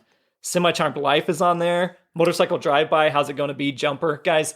I think 4 Year Strong did a cover of yeah, of course they would, because Third Eye Blind is amazing. Especially that album. They taper off later in their career, but Third Eye Blind, that self one, dude, it is iconic for my grade. By the way, I'd like to add Alanis Morissette to my mixtape. Oh. Yeah. Jagged Little Pill or... Ironic. Ironic? Yeah, why not? Okay, all right. Isn't it ironic? Yep. Don't you think? But yeah, no, that's my mixtape. That's your mixtape. Anything else before we move on to the big old movie review, recap, etc.? Nothing I can think of. No. Oh, can I throw one fact at you? I know we said we're going to move on. Can I throw one fact at you? Let's see the Do fact. you remember Now That's What I Call Music? Oh, gosh, yeah. That is the ultimate mixtape, by the way, because we grew up on that one, on the commercials on MTV. What number are they at? You got that? I do have it. Oh, okay, God. So I'll let you take a guess, but the first one came out in 1998. 1998, okay. In October of 1998. Let's go with they're on like 53. 80th. Fuck. Now That's What I Call Music 80. Jeez. Their 20-year anniversary edition somehow came out in October. Wow. Now that's what I call music. That's like, I'm guessing their anniversary is just like, all right, we took our top songs. No, from it's all the of new. them, It's just the new ones. Oh man, I was hoping it was like now that's what I call music. Where it's just like like it started with Harvey Danger, Flagpole Sitta, Marcy Playground, Radiohead, Tonic, Backstreet Boys, the Cherry Poppin' Daddies. Which guys, we were listening to unironically saying that name, not knowing why they were called that. But I'm gonna name you off some of the artists in the new one. Okay. This is the 80th one: Olivia Rodrigo. Nope. Dojo Cat in The Weeknd. Nope. Dua Lipa. Nope. Camila Cabello. Nope. Billie Eilish. Yeah. And Maroon 5. Yeah. And then some others that they didn't get to. But who's still buying a fucking Cura? You can just get it anywhere now. I still like buying CDs. Okay, well, we're going to move on to the next thing. All right. All right, well, let's move into 2012's The Perks of Being a Wallflower. Yeah, so we're talking about Perks. You enlightened me that it was actually directed by the same person that wrote the novel. Yep. And then wrote the screenplay. Yeah. So Stefan Chbosky. I was even going to go Steven. Steven? Oh. You have a problem with Steven names. I guess. You always think it's like Stefan or Stevan or Yeah. I mean, it could be, couldn't it? I mean, usually there's like an A or an I or something, or an E at the end. Or Oh. Stefan would be Stefan. Well. But either way, Steven, the last name is a tough one. That's Chbosky. Yeah, so Chbosky or Chbosky? Stephen C. All right. His best-selling novel, by the way. Yeah. The same name. Well, I mean, I feel like it makes a lot of sense of him directing this movie as well. Like a lot of passion throughout this. For sure. It's definitely his vision. Mm-hmm. It comes in at like an hour 45, but it packs in a lot of information. It really does. But it all feels very genuine. There's a lot of quotable things in here. Yeah. So the budget was $13 million and it grossed $33 million. Man, I'm glad. I'm surprised it didn't gross that much. Like it wasn't a commercial success, but it grossed enough to warrant people paying attention. Exactly. And it's nice too. But you didn't, did you? It's nice too for him, especially being the one directing it and all that, to at least get that profit from it. Triple threat. Yeah. Novelist, screenwriter, and director. Yeah. Good for him. Next is actor. Yeah, maybe he was a background in there. Did he get it? Did he walk by in one Right? scene? Did he do his cameo? He had a high school party. Hey, fellow teens, like that, a Steve Buscemi He's meme. like, no, I was at the prom dance. I just tried to. Oh, he's a chaperone. There you go. No, he tried to fit in as one of the kids. Oh, there you go. He did the living room dance, as they call it, or something. Yeah, so a big cast. Yeah. Do you want me to go through it? Yeah, go for it. All right, we've got Logan Lerman as Charlie, the Yep. main. He's from Fury, Percy Jackson, those movies. He looks identical to a guy named Dylan O'Brien, who's in the new Taylor Swift All Too Well 10-minute music video. Google so you both clearly have watched the music video. I have seen some of it. Okay, because I was like, that's like a weird fact to find online. Well, because he just got really big again, because I've seen him in other stuff, but he got big again for that. And I pulled up their pictures on the screen at the same time. They are fucking identical. But anyway, All right. Emma Watson as Sam. Yep. Hermione. Come on, guys. Yeah. You know Emma Watson's. Ezra Miller as Patrick, who is the new Flash. That runs really goofy. Yep. Okay. Yep, he does run really good. He's great in this movie, and that's why I was so surprised where how bad he was in Fantastic Beasts. Yeah. I don't know if No, that it makes sense. Yeah, because it's still a drama role, right. That he's he's playing, still like so supposed he to be could like still. yeah. It's a dark role, yeah, for sure. You got Paul Rudd as another teacher. This time he's Mr. Anderson. Ties into last episode. Yep, does. He's playing teacher back to back for us. Nina Dobrev as Candace. She's the sister, and she's in Degrassi Vampire Diaries. You've got Johnny Simmons as Brad, and he's from Scott Pilgrim vs. the World. Yep. Nate for sure knows that guy. Oh yeah. Yep. O'Neill. Is that his name in it? Yeah. O'Neill? Oh, okay. Mae Whitman as Mary Elizabeth. Yep. She's super good. She is in The Duff. That's a very cheesy, like, teenage romance. It's kind of a high school movie as well, right? Yep, it is. And then Good Girls. She's on the new show of them doing bad things. It's a really play on. It's not Good Girls, it's Bad Girls. What? Yeah, I know. But no, she's a great actress. You got Kate Walsh and Dylan McDermott as the mom and dad. John Malkovich is not in the movie. If you Google this movie in the cast, John Malkovich is right in the center. No, he's back there dancing with the director. I guess, yeah. Can we also have John in this scene? Then you've got Melanie Linsky as Aunt Helen. Yeah. And she pops up in a lot of different movies. I always recognize her and I'm like, oh, she's super good, but she's never like really led anything. Yeah. She's in like Detroit Rock City, Castle Rock, the TV show, Sweet Home Alabama. You have Nicholas Braun, which is a big name these days. He's Ponytail Derek. Yep. And he's Uncle Greg in Succession. Like Ponytail Todd. I don't have a ponytail. Then you've got Erin Wilhelmi as Alice, and she's one of the friends. She's got the least friend part in this, aside from the stoner guy who I did not get his name. My apologies. Yeah. And then Joan Cusack as a surprise Dr. Burton. Yeah. But yeah, that's basically who you need to know. Yep, pretty much. It's a big cast, but not all of them have the biggest roles. No, it feels good to have big cast members be supporting actors. Yeah, it is. So because you know they're gonna come through and like they're gonna fill out a scene without having to take up all the spotlight. Right. You want to get right into it? Yeah. Spoiler alert. And before we get started, we're gonna drop in a trigger warning. This movie deals with, spoiler alert, should have already played here. It deals with suicide, sexual assault. It's a whole gamut. Yeah, depression, serious mental illness. So if anybody's worried about that, just either don't watch the movie, don't listen to this, or just be braced. But anyway, now let's start the movie review. So it opens up with Charlie monologuing. Yep. About his first day of high school, what he imagines it's going to be like, and 1,385 days left. Yep, he's walking into hallways. It's going to be, I'm going to imagine, like the last day of high school when I go on my first day of high school. Yeah, I said somebody said that's an advice piece you're supposed to do. Yeah. I don't think that works. No. Because again, now he's counting down 1,385 days. Exactly. And that's got to be miserable. Yeah. Everybody remembers their first day of high school. It sucks. Yeah. It's whether you're quote unquote the popular kid or what, it sucks. Yeah, you're nervous because it's a whole new experience. There's always kids older than you now. Finding a classroom, all that. Yeah. He narrates that he's typing on he's writing, right? He's writing a letter to somebody, and I don't think we ever know who he's writing it to. They never say. It's just kind of like a pen pal or something like that that's set up. Or maybe he's writing it to his friend that they mention in the movie. That's my only guess. But it's I don't think he's really writing to anybody. It's almost like a way of him journaling, it feels like. Yeah. But this is how we get a lot of our information. Yep. And then we jump, straight to the cafeteria. Yeah. this is where they set up like the cast. This is where he kind of mentions his sister and Ponytail Derek. Mm-hmm. They don't want to sit with him, which is knowing his past now. As you watch the movie, you're like, why the fuck would they alienate him? Yeah. She's a great sister in the movie, but in the context of this moment, I was like, what are you doing? Sit with your brother on his first day of high school after he obviously is known for coming from a place called Mayfair. Yeah. Not Mayfair. Mayfair is a selling thing online, right? Mayview, which is a mental hospital. Yeah. Like everybody knows it. You're not going to leave your brother. Anyway, she leaves him alone. But then he sees like a friend that they're not friends anymore. Sees Brad, they're not friends anymore. And he sits by himself. And that's kind of the theme. He's a loner. He's a wallflower. He's explaining how he knew these people, but drifted apart or reasons they're not friends or whatever it may be. Yeah, he got alienated a lot. And then we jump right into Mr. Paul Rudd's English class. Yeah, and Paul Rudd's going through and he's asking questions.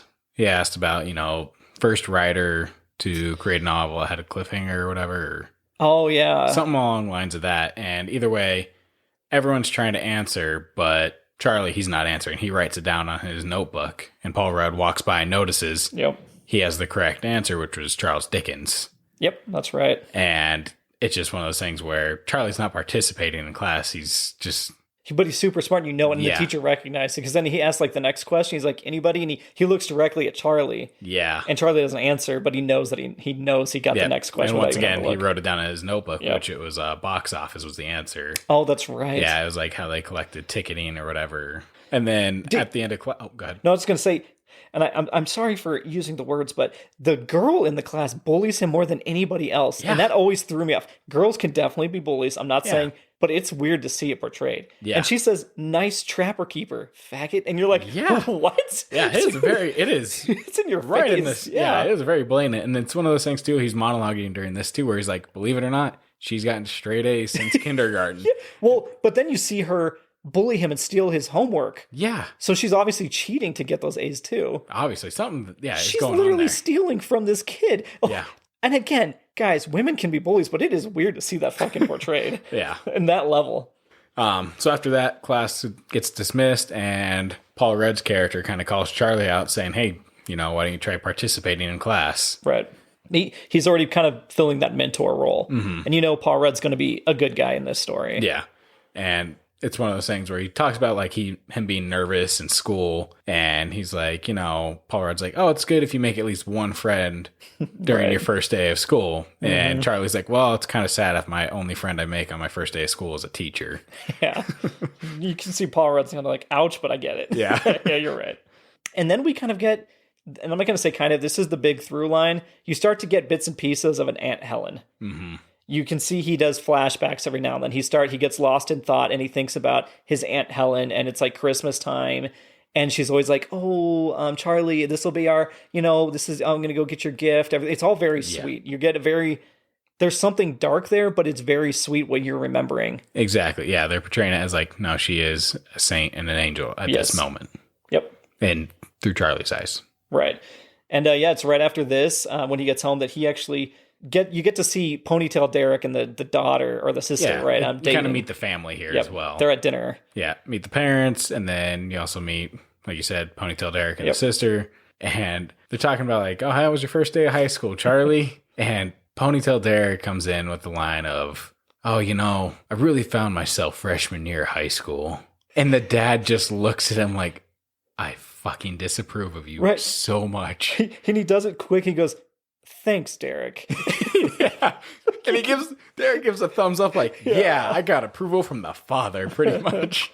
And it's like, I really wanted Derek to be a good guy. Yeah. Right? you're like, this guy's like kind of a little funny, quirky. He's got the ponytail. Yeah, ponytail like you. Derek's a piece of shit. Like we'll get to it. Like me? Is that what you said?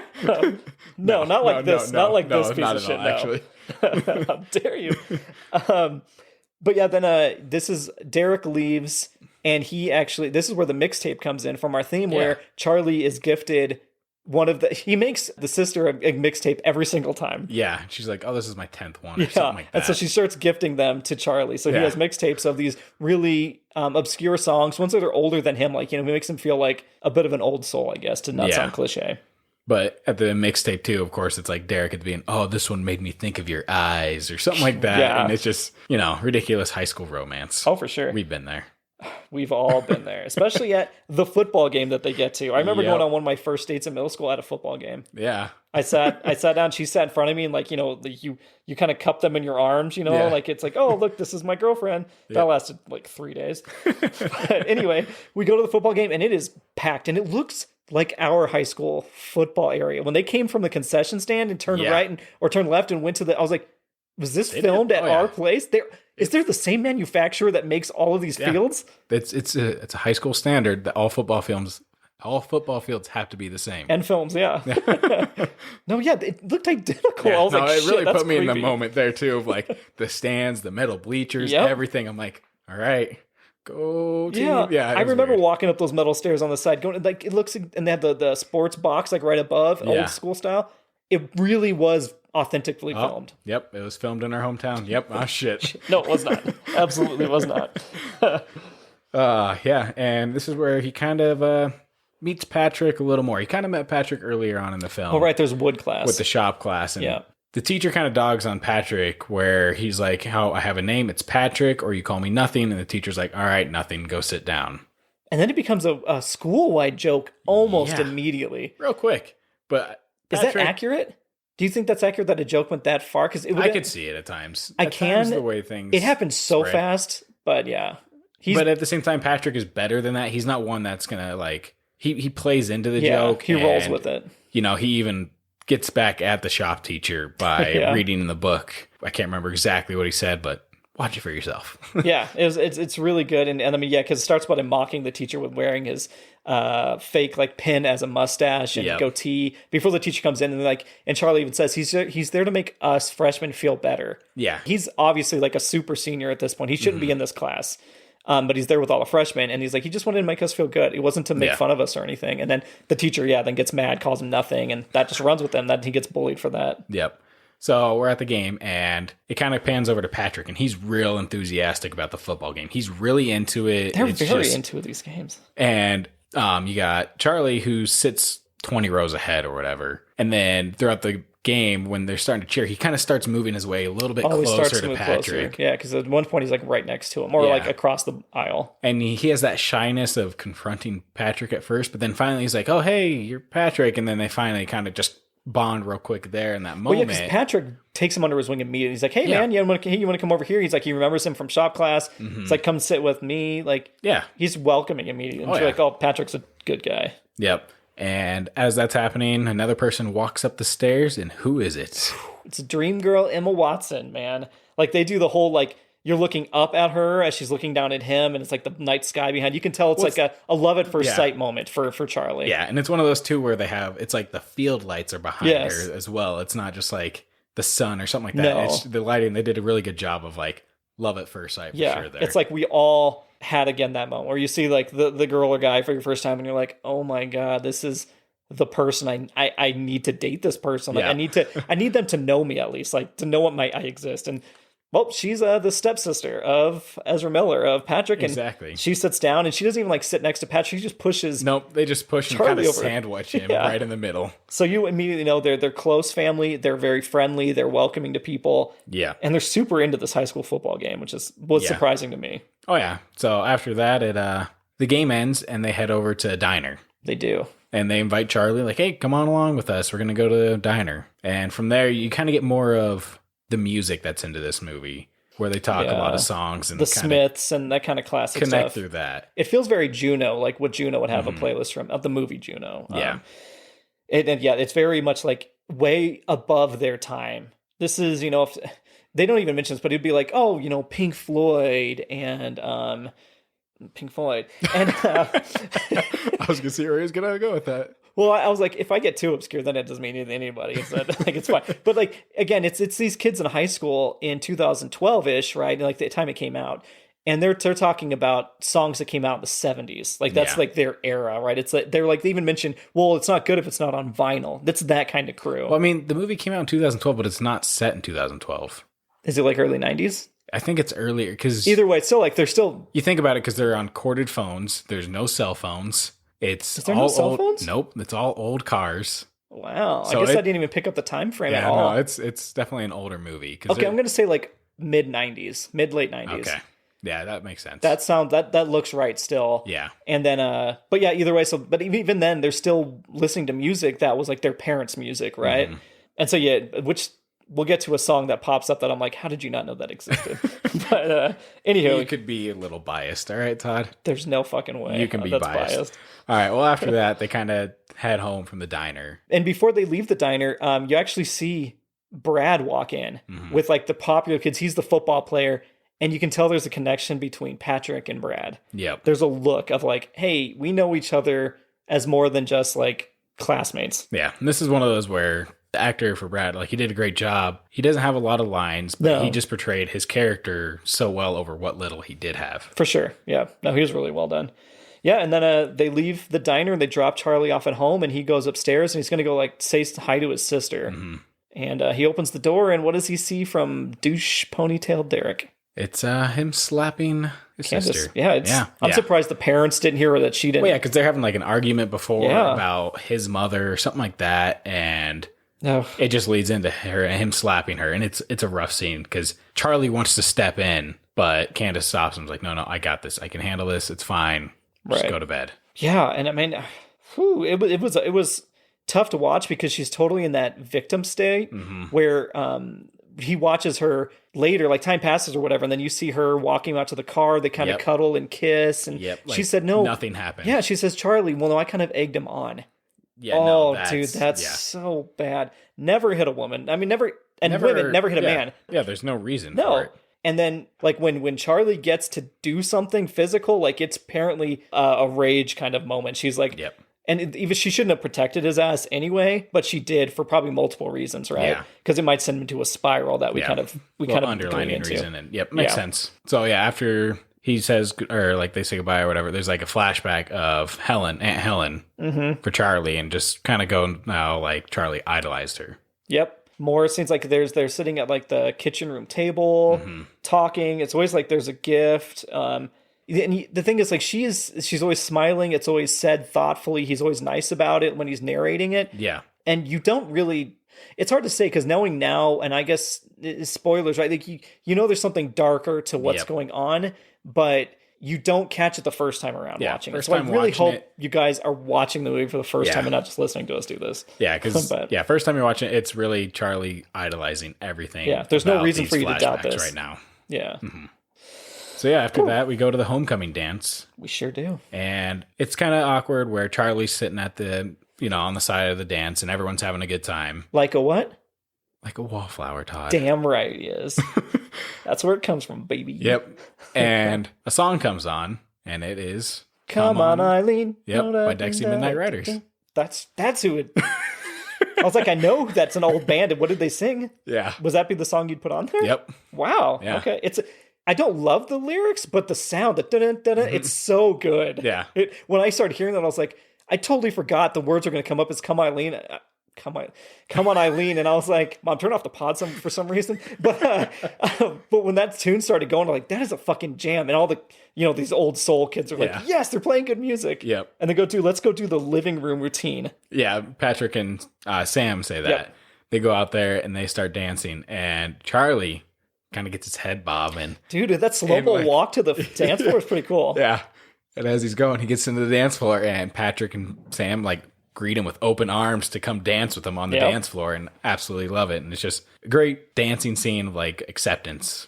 Yeah, it was really, really heartwarming. Yeah. And then after that, they, what do you do after a homecoming dance? You go to a nice little party. Oh, the old after parties. Yep. Ours were usually in a field by a shack with a bonfire. So these guys had a mansion. Right? Yeah. And this is kind of when you first meet Mary Elizabeth and Alice. Oh, yeah, Alice. Yep. No, yeah. This is where you kind of get the whole crew. And you do get Ben? Is that his name? The stoner guy? I think so. It might be Ben. Sounds like a one. Who offers Charlie brownies, and Charlie's has no idea. No, he doesn't. We all immediately know they're pot brownies. Exactly. But he's like, oh, I'm so hungry. There's no food at the dance, and just chows down on one. And everybody else knows the game. And all of a sudden you pan over and there's Charlie talking nonsense. Yep. And from there he gets hungry and Sam pulls them to where they go get some food. Yeah, I want a milkshake. Yep. And Sam, of course, wants to make them. Yeah. And it's a good scene right there of oh, I'm making a milkshake. It's all fun. And then Charlie just lets out this hell of a like thing. Drops a bomb. Yeah. He pretty much is like, oh, by the way, my friend shot himself. Yeah, because he mentioned something like Mike or whatever. She's like, well, what Mike? And he's like, well, he shot himself last summer or something like that. And you're like, oh. And it is just like, oh shit, they got real. Like, it's not fast. Yeah. So. And you never hear about that again. No, you don't. It's just part of his trauma, and which is crazy to me. I mean, I get it that they didn't. It's weird that they didn't explore it more. But you can see it on Sam's face, on Emma Watson. He leaves to go to use the restroom, whatever, and she's just like, she can't think. She's just like staring at him, like, what the fuck? It's kind of a little bit touch base on with Helen, but not the same. Not the same kind of thing. No, it's a little different, but the same kind of trauma that he deals with in a little bit. Right, that's true. And then you see Sam go and tell Patrick. Yeah, and they have a sidebar about it, and they're like, all right, we gotta really let him know that we accept him of who he is and all. And Patrick kind of has a whole toast to him. Yeah, it's really cool. About how they accept him, and this is where it comes in. He's like, you're our wallflower. Yep. She says, yep, you're one of us. You're a wallflower. Welcome to the island of misfit toys. Yep. And I always really liked that line, because the misfit toys is from an old Christmas Rudolph. Yeah. Like the little stop animation. Yep. So it's like all the things that are unwanted or don't go in with the norm. This is where they hang out. Yeah. I will go back real quick when he does say that Michael shot himself. He says, kind of wish he'd left a note. Yeah. And that you can tell that's part of the trauma, is like that unknown, like why is going to hang over his head forever. Yeah. And then you do, in a very important scene, we did pass by. We did pass by. Charlie's going to the bathroom trying to find it. Well, as he opens one of the doors, he walks into Patrick and Brad making out. Yep. And Patrick runs up and stops him. Brad's like freaking out about the whole thing. Mm-hmm. And Patrick's like, hey, you can't tell anybody. You got to keep this on the down low. And just Charlie kind of understands and doesn't say much. Yeah, I think it helps that he's like, are you high or something? Yeah. He's like, yeah. And he's like baked like a cake. Yeah, baked like a cake. And so he's like, okay, well, I think I trust Charlie, and Charlie's baked. So he even knows if he knows to tell the story later. Charlie definitely remembers, but and it was a moment of, I can trust you, hopefully. And this is where we get the tunnel scene next, right? After the party, they're kind of going home. Yeah, they're taking Charlie home. Yep. Patrick and Sam is. And as they're going home, a song starts playing over the radio. Which is David Bowie's Heroes. We could be heroes if just for one day. And they're like, what is this song? Turn it up. What? Oh my gosh. These kids that listen to everything on vinyl, that know the Smiths, that are listening to all these classic songs, don't know David Bowie's Heroes. It's not... Todd's biased, everyone, by the way. You all know there is song. A good chance that they never heard of it. They don't got Spotify, Pandora, all that shit going on. So David Bowie, guys, guys, I'm going to only fault the movie on that one. Okay, let me have this moment. That is insane. But anyway, it is a great song, and Sam immediately catches to it and is like, she wants to get outside of the truck that they're driving home in and put her arms up as they go through like a tunnel. They love doing this. It must be something her and Patrick do a lot. Mm-hmm. And she stands in the back with her arms out as she's going through the tunnel. It's a really cool scene of just the wind in her hair. And once again, Charlie looks back, and there she is again. She looks like a goddess. Then I just put in here Charlie's growth montage, where it's just him kind of getting accepted in the group. They're kind of hanging out. He gets to go to the cafeteria with them. He's just part of the team now. Yeah, exactly. And then also, after that, Charlie makes a mixtape for Sam. He sure does. Yeah. Then at the cafeteria again. It's kind of, the cafeteria is like the big place we get to see a lot of things happen. Mm-hmm. But this is where you learn that Brad loves Patrick. Yep. He said the words, but there's a very religious shame to it, and Brad can't let it go out. And then you also learn about Sam. When she was a freshman, apparently there was a reputation of they would get her drunk, and then she would have sex with a bunch of guys. Yep. She kind of confirms that later. Yeah. So and that's not a shame thing or whatever. That's just what she did. But it is interesting that they added that extra layer of like each one, like she's the perfect, girlfriend in his eyes and whatever. But there's like, oh, this didn't even detract from it at all. He's just like, well, she's unique, and whatever she did. These are mistakes, or it's just part of her life story. Exactly. But yeah, and so then you pop to the Rocky Horror Picture Show, the live action experience, which I've only heard about. Yeah. I only watched Rocky Horror Picture Show for the first time like a month ago. Yeah, still never seen it. I mean, it's one of those things like maybe eventually. It's batshit insane. All right. Great music. Tim Curry, so good. Yeah. I mean, obviously Tim Curry, but I mean, he's fantastic in this. It is The music numbers are obviously the standout, the shining. Yeah. It is bizarre bananas. Yeah. And from this, you get Patrick. He's one of the actors up there. He plays Tim Curry. He plays the lead. Yep. And then you get Mary Elizabeth, who's part of it. Yep. You get Sam, who's a part of it as well. They're all like in it, right? And yeah. Except for Charlie. He's watching. Charlie. He's in the stands. And of course, like, he gets a little dance from Patrick. Yes, he does. He's little lap dance. Yep. And then you get, of course, Sam has a scene where Charlie's just infatuated with it. Oh, like the dance scene. You keep cutting to her because he's watching her do her exactly. stuff. Yeah. And so that's a quick little fun scene. Kind of sets up a scene towards the end, but then you kind of start to get more of that high school aspect, and they need to do their SATs. Yep. They're all trying to go to college because maybe we didn't even mention this, but Charlie's the freshman. Everybody else is a senior. Everybody else in this fucking group is a senior. Yeah. And so he's going to be left behind when they leave. But they're all trying to do this. And I can't remember what college she's trying to go to, Sam, but she needs to get good grades to get in. Yeah. I think it's the same school as Patrick, right? I think so. Yeah, because they both leave. Yeah. And go to the same one. Spoiler alert. I know. My bad. Oh, wow. And then Charlie says, hey, I'll tutor you. Yeah. This is where Sam gets the mixtape, was when they're talking about the SAT stuff. And he starts to get a montage of them going through, it must be like a couple months or something past of them studying. Yeah. And then you get to see that there's Craig. Yeah, Craig's at the party with them. This whole thing. Yep, the guy that just started college, I guess he must be like a year above Sam and them. Yeah. And he's in college, but he's a total fucking poser. He has like thoughts on poetry and everything like that. Like he thinks his shit doesn't stink. Well, poetry, I don't write poetry. Poetry writes me. Dude, fucking smack that guy in the face. Kind of like Ponytail Derek's line. Yes. Oh, man. Well, because it's also, there's a point where Charlie has the music on that they enjoy, but then, of course, Craig comes in and steps in like, oh, let's put on something a little better than this. Right, because after she gets the mixtape, she's like, you got great taste, Charlie. And yeah. So then he thinks he's all empowered to play it, and it's kind of slow music. Mm-hmm. It'd be like my jams. Yeah, then Craig wants to come over and like puts on the beats and dances. And there is a line that Charlie gives her, because they always kind of cut to Sam and Charlie talking. Like no matter what Sam's doing or who she's with, she'll stop and like make time for Charlie. Yeah. And he says at one point, don't make yourself small. Because I think she's talking about how she probably can't get into the college or whatever. Right. And so he's kind of like trying to build up her confidence as well. Mm-hmm. So then it kind of goes the next day, and he goes to Mr. Anderson for some advice. He sure does. And this is one of the most classic lines in the movie, but I'll let you tell the old audience. Yeah.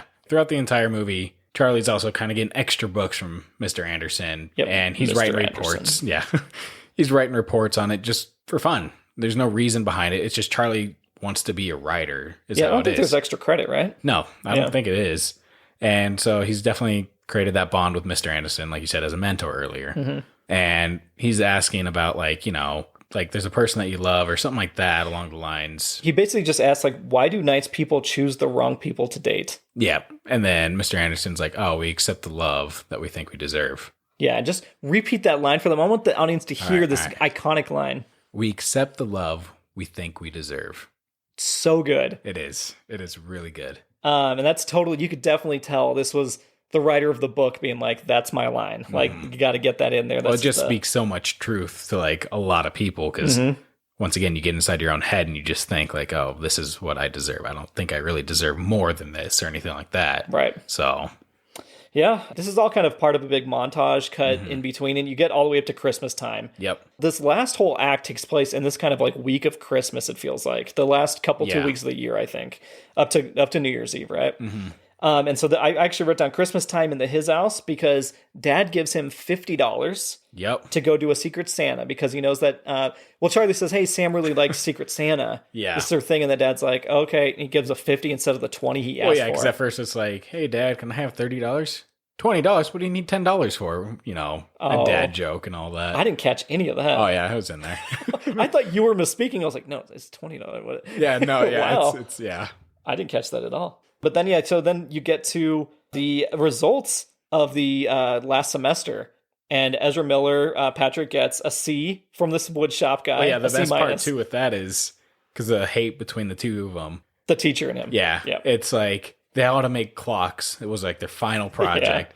Charlie's dad made his clock, so it looked really exquisite. Fucking great. The first girl that he graded, the stain doesn't look that good. I was like, the stain looks fine. I don't know what he's bitching about. Well, we know the teacher's a douchebag. And then it gets to Ezra's character, and it's just a block misshapen with a broken clock on it.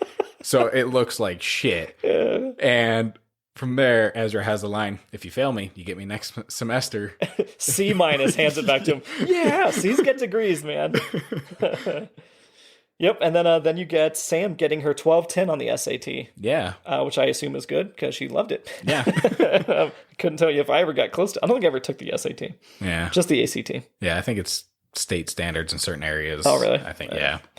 But yeah, then we get to see the results of his $50, and he put that to really fucking good use. Everyone in general, because they're talking about the Secret Santa and there was a budget limit or whatever it was. There's no way they stayed in budget. No, he got a full suit. Charlie got a full suit because it was like throughout the entire week or whatever before, he got like belt, then he got pants, and then he shoes, and then a Dress shirt, yeah. a tie, and then the note said to bring all that and wear it tonight to the Secret Santa. Mm-hmm.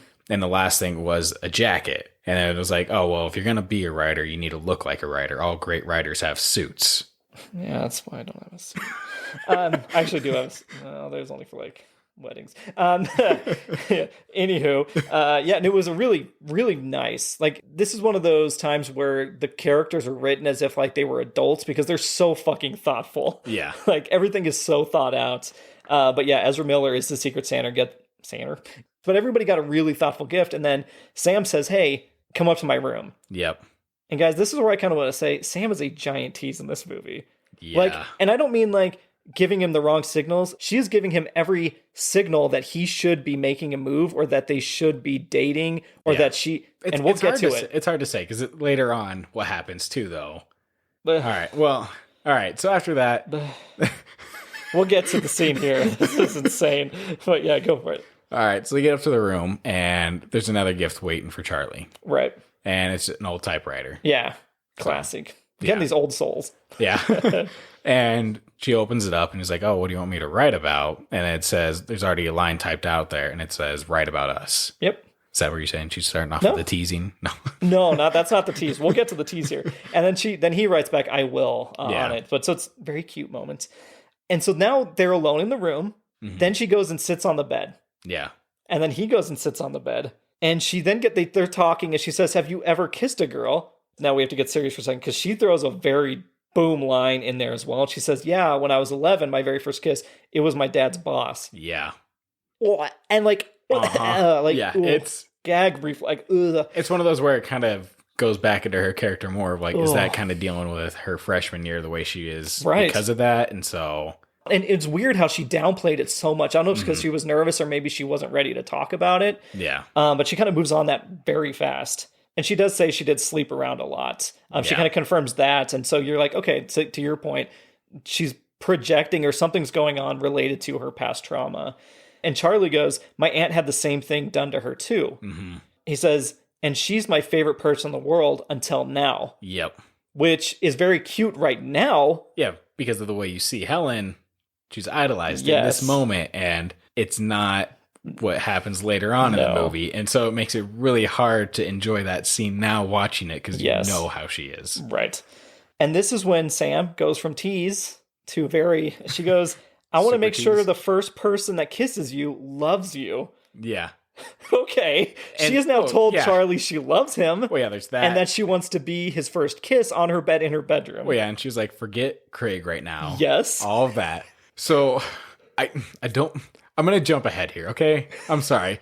To the end of the movie. Uh-huh. About Sam and Charlie hooking up. Yep. And there's the whole line of like, why didn't you tell me sooner? Like, is that one of those where she's trying to put out the signals to like have him put it out sooner? Like, probably. So. But again, that's a huge tease though, because she's with Craig though. He's a good guy. She's asking him to help her cheat. Like that's not fair. No, it's not. So he's never going to break that line. Yeah. You're not supposed to break that line. Like, why would you do that? So she's saying basically, hey, tell me you want to cheat with me and we'll probably do that right now. Like, no, because that's so... No, it's a messed up moral line for sure. Yeah. But... I wrote, it's not even a mixed signal he's getting. It's a complete misdirect. And then she says... If I go forward, am I a bad guy? But if I don't, then am I a good guy? Yeah. Well, how does this look in the standards? Yeah. She says then, I love you, Charlie. And he says, I love you too. And I wrote down, what the actual fuck? But anyway, we cut to more Christmas time and the brother is home. Yep. The 'Cause older brother. Sam and Patrick, they go to their dad's house or whatever. Yeah, so he's for alone Christmas. from them, yeah. And so brother comes home from college, and Charlie's ecstatic to see him. There's definitely a bond there between them. Yeah, and it's not even I was expecting another famous actor to be the brother. Yeah. This is an unnamed actor as far as I'm aware. Yeah. So around this time is Charlie's birthday as well. Yeah. And so they're all there to celebrate. And then there's kind of more flashbacks with Helen here as well about getting his gift. Yes. We keep getting that line of them outside on the street. She goes, I'm going to go get your gift. Yeah. And how old is he? 8, maybe? Maybe. Yeah. I don't know. It's hard. Yeah, it's hard to say. And it's very sincere of like how she sounds in this flashback too, because it's like they're on like a street with a bunch of lights and everything, and it's like, oh, this is Santa's landing strip. Right. And as she goes away, she gets in like a car accident, and so yeah, she's driving up the road and then bam, gets hit by a semi and dies. We know that much. That's the end of the scene there. Yeah, and he's like, Charlie in the present day is blowing out his candles, and then the brother stops him kind of at the end of the night and is like, hey, how are you doing? Yeah. Especially today, like, how are you doing? And you start to get a lot of more of the context, and Charlie says, like, I'm not picturing things anymore. And then they cut to mass. You go to church. Yep.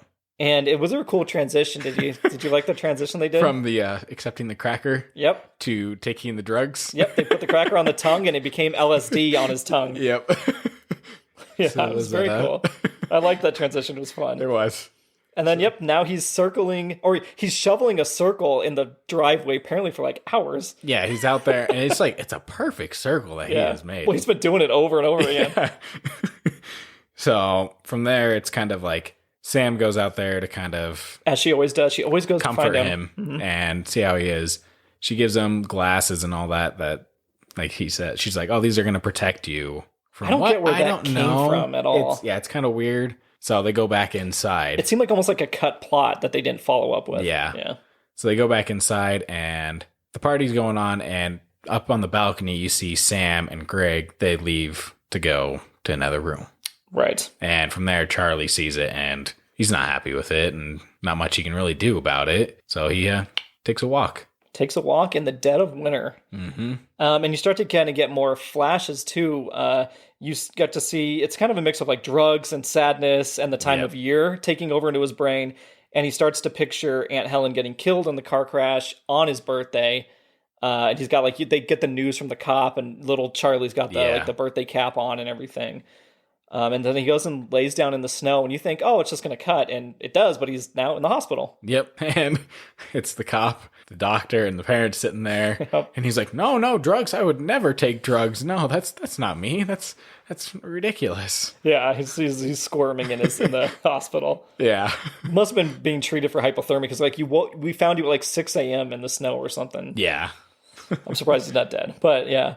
And then we cut to Rocky Horror Part 2. Yeah. And from there, one of the actors, or the guy that plays Rocky in the movie, was a no-show again, apparently. Yeah. And so they're like, Charlie, you have to do it. Take off your shirt right now. There was no like questions or anything like that. It's like, no, you're doing it.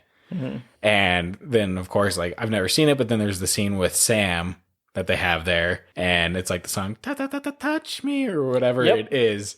And he touches her boobs. And he's very hesitant in that moment. I'm like, I understand. That's a very awkward thing. It's a very sexual song in the movie, too. Yeah. Multiple people are having sex in that moment. Yeah. So I was like, all right. So I can see how this is very awkward.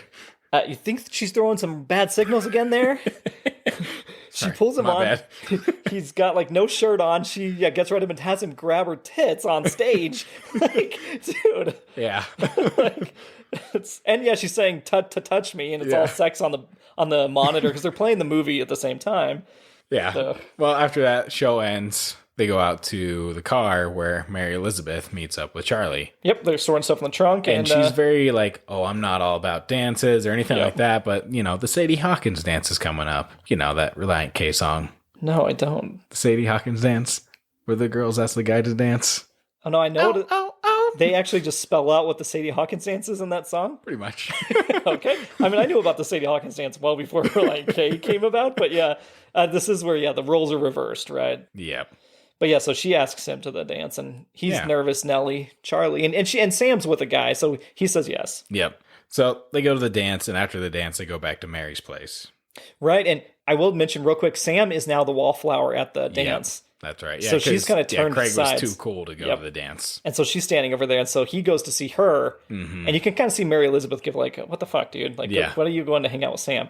But then he does say, like, if he liked you a lot, he'd do that for you. Yeah, and it's a really heartbroken, like, line to give, too, because it's like, oh, thanks for that. Right. It doesn't make her feel better. No. But he's trying to, but it didn't work in his favor at all. Right. Yeah, so then we do cut to Mary Elizabeth's home. Yeah, and her parents are like really rich, swanky, whatever it is.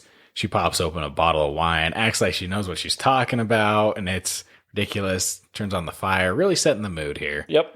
Drops some music on. Yep. And Mary wants to fuck. Yeah. And they do. Do they? They go down on the couch, and then they get up, and she puts her head on his lap, and they're kind of like disheveled a little bit, and I'm like, that didn't just happen naturally from the scene we just saw to that. I don't know what happened. I think there was some boning. All right, well, that's your interpretation, Todd.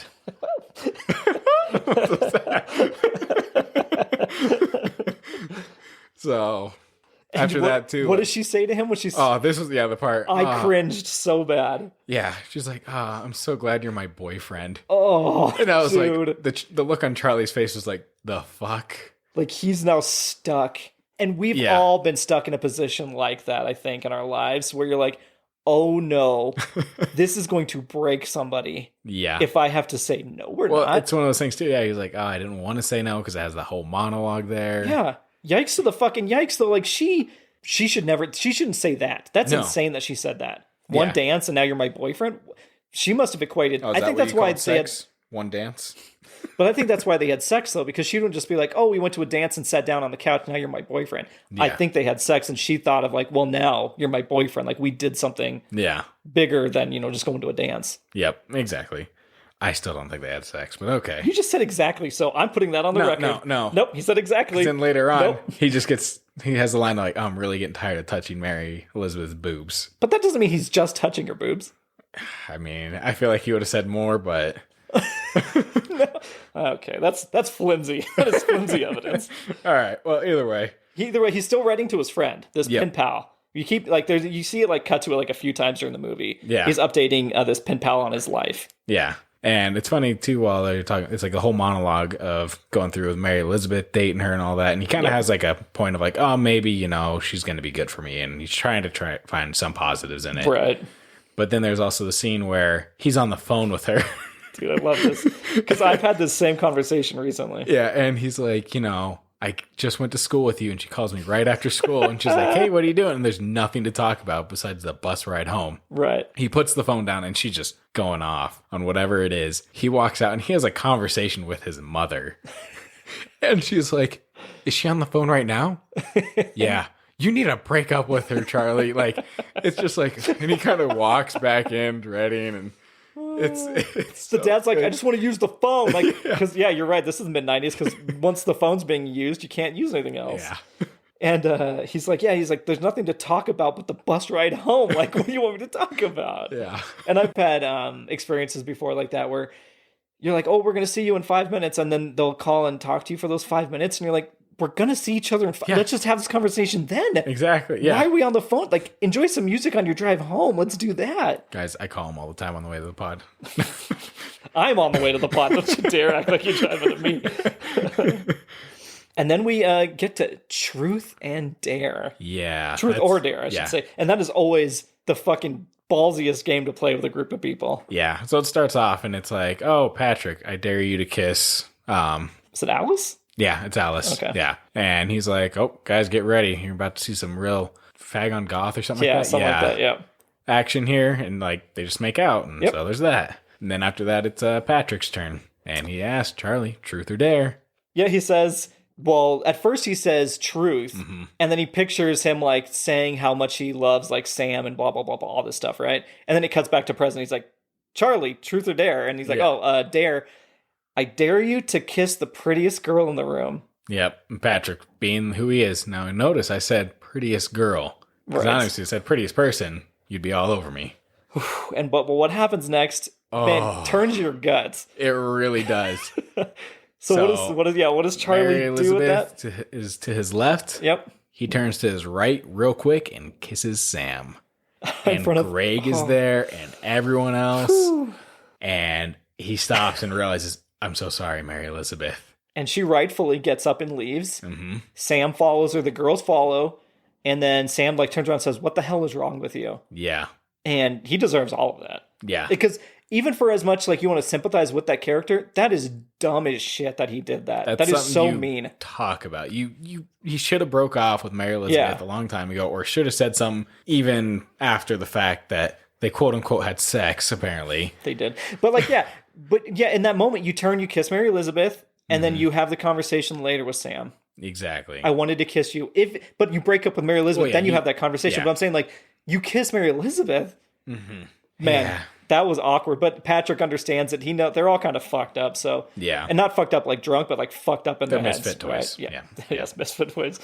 And so then Patrick starts taking him on drives. Like he says he can't. That's later. Patrick actually just says you have to leave and you can't come hang out with us for a while. Yeah, exactly. And this is the Charlie down spiral. Yep, exactly. Charlie's just trying to make amends with everyone. He calls Mary Elizabeth, trying to apologize to her. Mm-hmm. He's just trying to get his friends back. And then while he's downward spiraling because no one's accepting him back, he starts thinking about Aunt Helen's funeral. Mm-hmm. So you're getting the more depressed and panicked he gets, he starts thinking about past trauma that he has forgotten the details of. We're obviously learning at this point.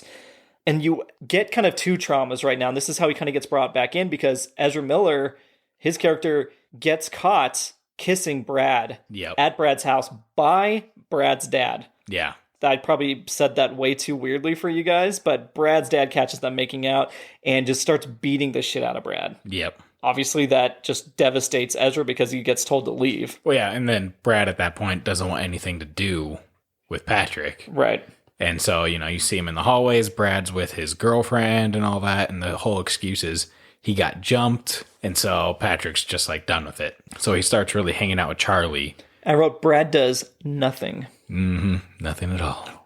Okay, nothing, get it? The nickname, nothing? Yeah. Okay.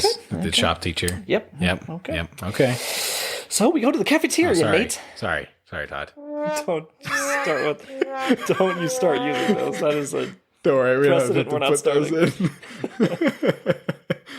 Oh, does that not show up? No, it's a whole nother, like, sound pad we have to actually put on. Well, now you have to put it in there, so it makes sense. Okay, but anyway. But don't do it in the future. That's fine. They are in the cafeteria, and Ezra Miller is walking back to the table. Yeah, well, as he's walking over, one of the jocks at Brad's table trips him. And Ezra Miller shoots up real quick.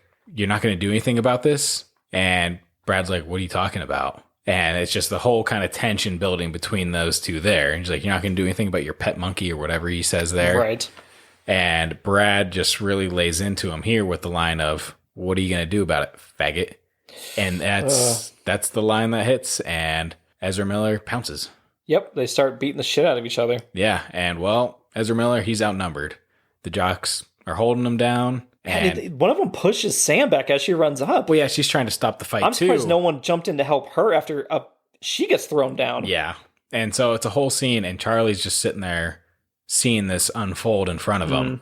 He kind of clenches his fist, and he goes up, and next thing you know, he's looking down at his fist, and it's just bruised. Yep. He has no idea what happened. He blacked out. Which I think this is what we were alluding to earlier, that Candace was like, don't attack Ponytail Derek because you may not stop beating him. Exactly. And he does have a badass line when he gets back up. Yeah. Yeah, he stands up and he looks at me and says, touch my friends again and I'll blind you. Yeah.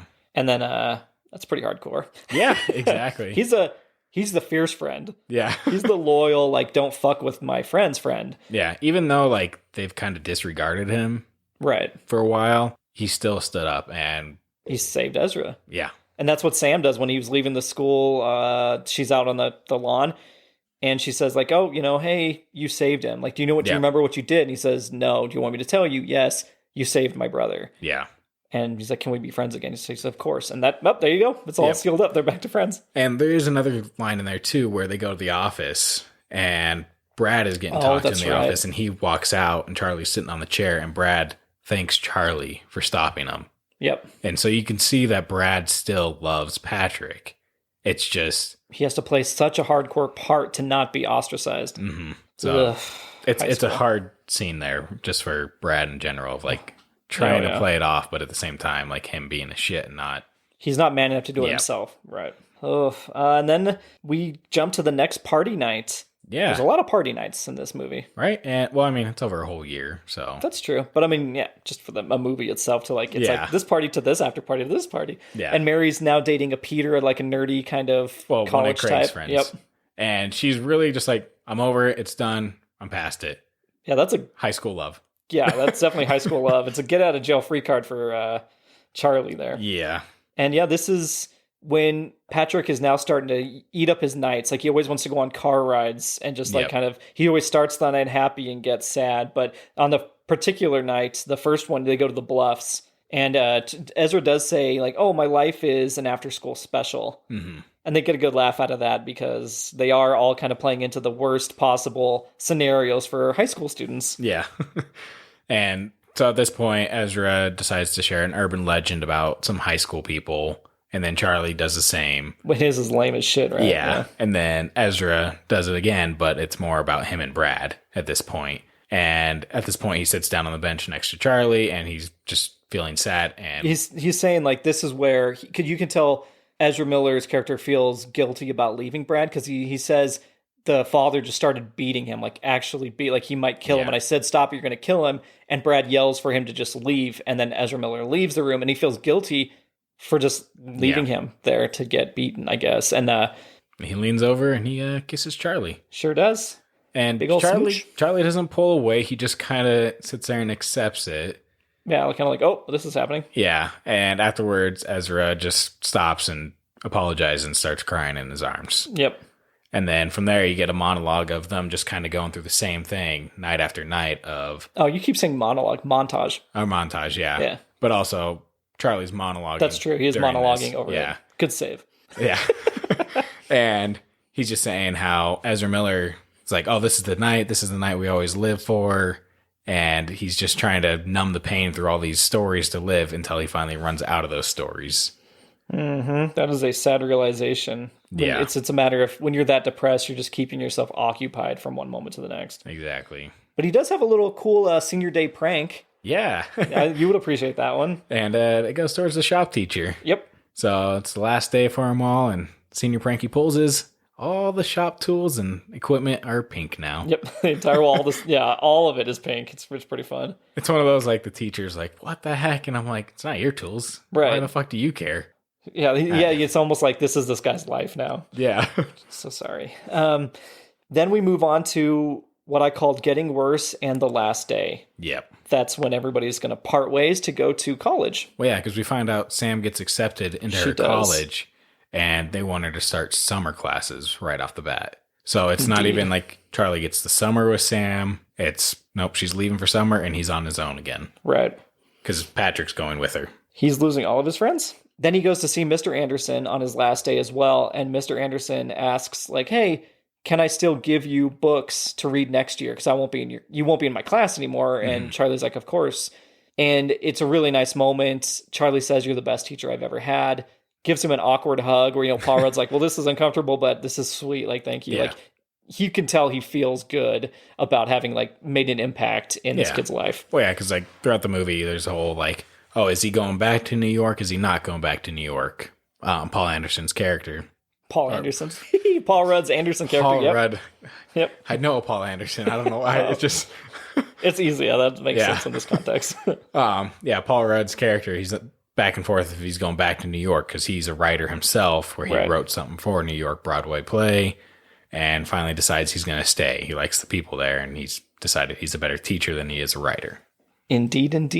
Yeah. And that is the last time I think we see Paul Rudd in this. Yeah. Better teacher than Ghostbusters. Yes, he's a douche. Oh, he's a bad teacher. He's not a douche, but he's a badass. Not a badass. God, he's not a good teacher in Ghostbusters. He's not a badass teacher or anything like that. But anyway. And after that, they go up and Sam's packing for college and Charlie stays for the night to kind of help her pack for college. But he also kind of gives her a going away gift at this point, too. All of his books? Yeah, that he's gotten from Mr. Anderson, just the books that he's read. And do you think he gave away Anderson's only personal copy. No, he kept that. Okay. He kept that. That's him. That's his now. But he says, like, I want you to have a part of me while you're there. It's very like sweet. his line. It is. And this is where you also get Charlie taking the advice he got and pushing it back on Sam, because you find out in that like little montage that his name? Craig was cheating on Sam the whole time. Yep. It was when they went to prom or whatever. Yep. Because that's always what I thought was weird, is like prom after school. Because like after they all graduated, they went to prom. They must be weird. Yeah. But either way, I was kind of watching behind the scenes on that, and it was interesting what the director was saying about that scene, because you had Emma Watson and Charlie's character and Mary Elizabeth's Logan Lerman and Mary Elizabeth, or Mae Whitman. Yeah, and I guess how they were all child actors. Oh, okay. And they never got to go to prom, did they? They never got to prom. Okay. And so he was like, I want you guys to actually act and enjoy like this is prom, because you guys never got a prom. That's sweet. And so he was like, that was kind of one of my favorite scenes in the movie I shot, because I gave him a prom kind of. That's really cool. Yeah. Look at that little fact from Nathaniel. Hey. And you responded to Nathaniel. So shit, no. You are Nathaniel. Got him, guys. Yeah, and so after he gives the books, he turns the advice back onto Sam that he had gotten from Mr. Anderson. Yeah. And she asks him, obviously referencing Craig and being a bastard and all that stuff, why do we pick people who treat us like nothing? I think that's also a play into her brother being called nothing. Yeah. Then he throws it right back and says, we accept the love we think we deserve. Yeah. And she goes, why didn't you ask me out? Yeah. And I wrote, what the fuck? Again, because you were dating Craig. This has been established. Yep. It's one of those where, like I was saying earlier, like either she was trying to put on those signals to where hopefully he would express his love towards her. Right. Because she does say you're always putting other people's lives ahead of your own isn't love. Mm-hmm. He's so worried about what is going to ruin their life or what is going to throw a wrench into their plans. Yep. And behind the scenes, like I relate to that very well. Like I did that going up through high school, college. Like I took a lot of opportunities and threw them aside because I was like, oh, I don't want to ruffle any feathers. Yeah. I don't want to ask this person out or show my true feelings because, well, what if this is like their forever person? I just ruined all of this. Now it's awkward and we're not friends. Guess what? They're all like fucking divorced and miserable. So great. But you know. Yep. Oh yeah. No, it's a very true, like a lot of the stuff in here is just very true to life in general. Yeah. You can tell that the writer was writing from his own fucking experiences. Yeah. Damn. Yeah. And so she says that, and he says to her, you know, you're not small, you're beautiful. Mm-hmm. And he's just trying to, you know, make her feel better about the situation and kind of saying back like, hey, you're going to go on, do bigger things, etc. Yeah. And yeah, and then this is where the big reveal happens. Yeah. They're sitting down on the bed and Sam's kind of like rubbing Charlie's leg and all that as they're making out. Yep. And Charlie stops in that moment, realizing kind of what happened. He pictures another hand touching a leg. And it's Aunt Helen's. Touching his leg when he was a little kid. And this is where you kind of find out that she molested him. Yeah, it is.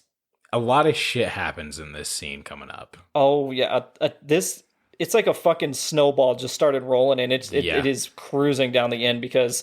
It's rough, too, because, like, after that happens, she's like, is everything all right? He's like, yeah, everything's fine. And then they continue on. And she touches the thigh again, but he keeps picturing it back and forth. Like, he does have, like, weird shock. I mean, I say weird, but for her, it would be weird, right? He has that big face of, like, he's scared or surprised when she touches the thigh because he's going through all of this emotion. Yeah. And, yeah, are you okay? And, yep, and then they make love, I would assume. Yeah. And then wake up next morning or whatever it is, and he's kind of seeing her off. They're packing up the truck. Yep. They're heading out and, you know, saying their goodbyes after Aunt Helen does say in that flashback, don't wake your sister. Yeah, that's... Yeah. Dude. And because then they're trying to nail it home for you. Like, this is not... You're not misinterpreting what is happening here. Yeah. Just for the record, like, it is ironclad that this happened. Yeah.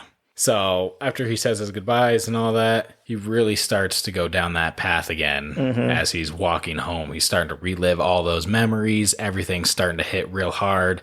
There's the scene where, like, the flashback of him walking into the kitchen and seeing Aunt Helen, and she has scars on her wrist from trying to commit suicide. Yep.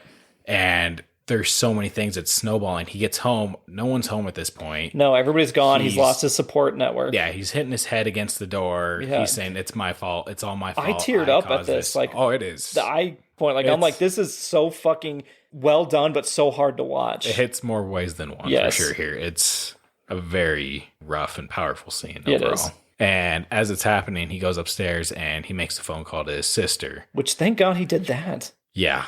And she answers it, and immediately she kind of knows what's going on. She's like, hey, someone call 911 right now. We need to get someone over there, and freaks out. And after all that happens... Because he's on the phone and he's saying, it's my fault, right? Yep. He's blaming himself for Aunt Helen dying. Yeah, I killed her, didn't I? I killed her. She went to go get my gift.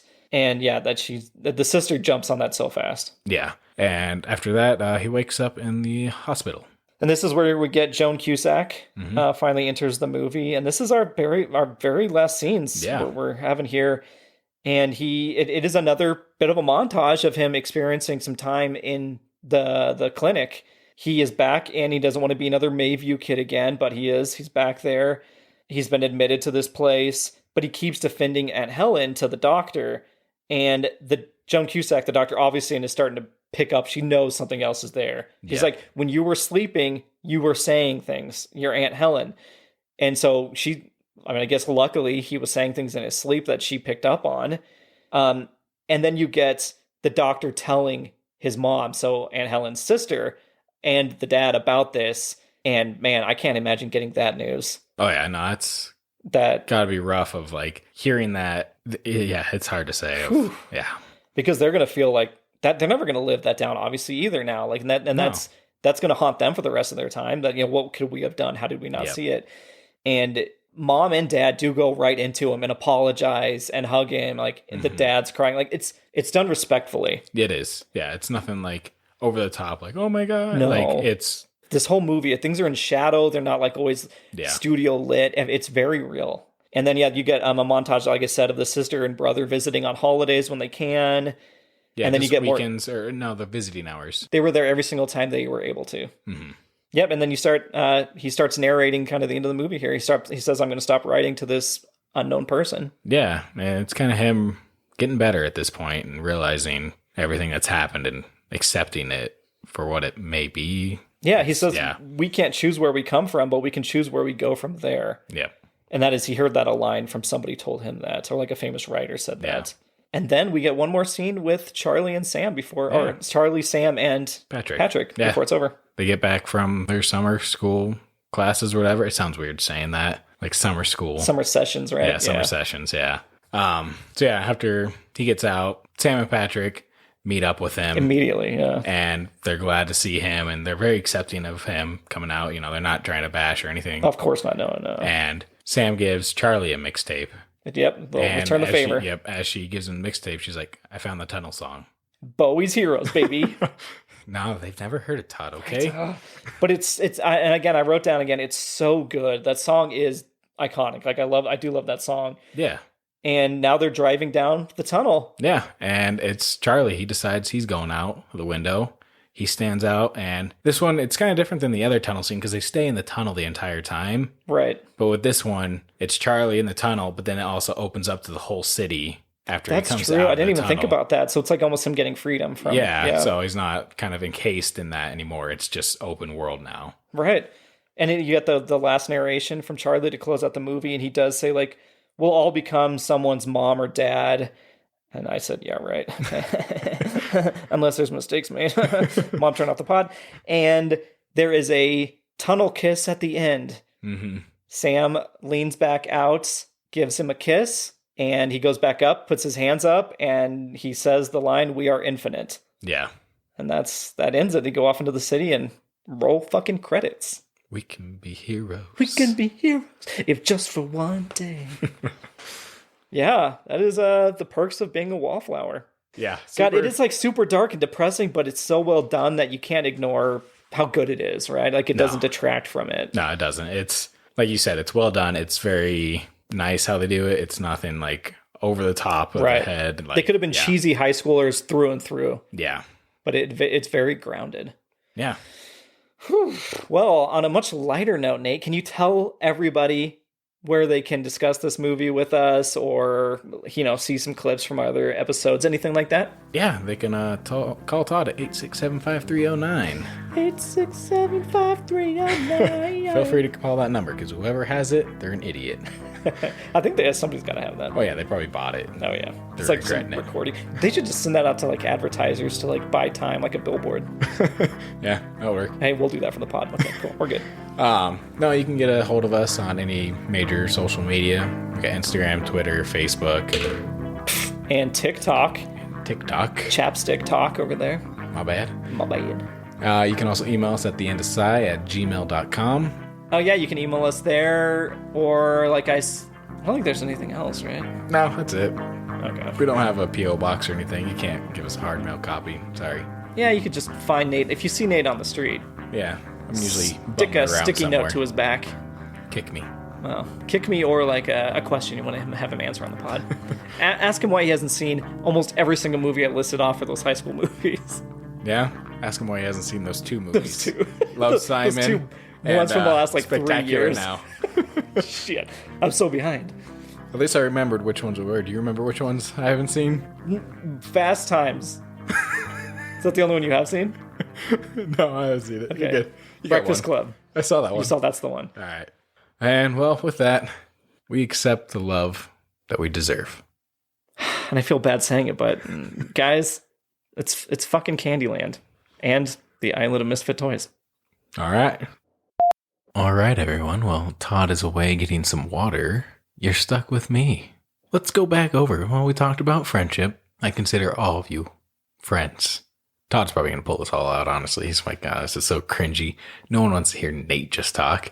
He doesn't even want to. I already got a Sprite instead, but Sprite instead, all right. what am I going to hear on my, on my edit? Shh, I'm down.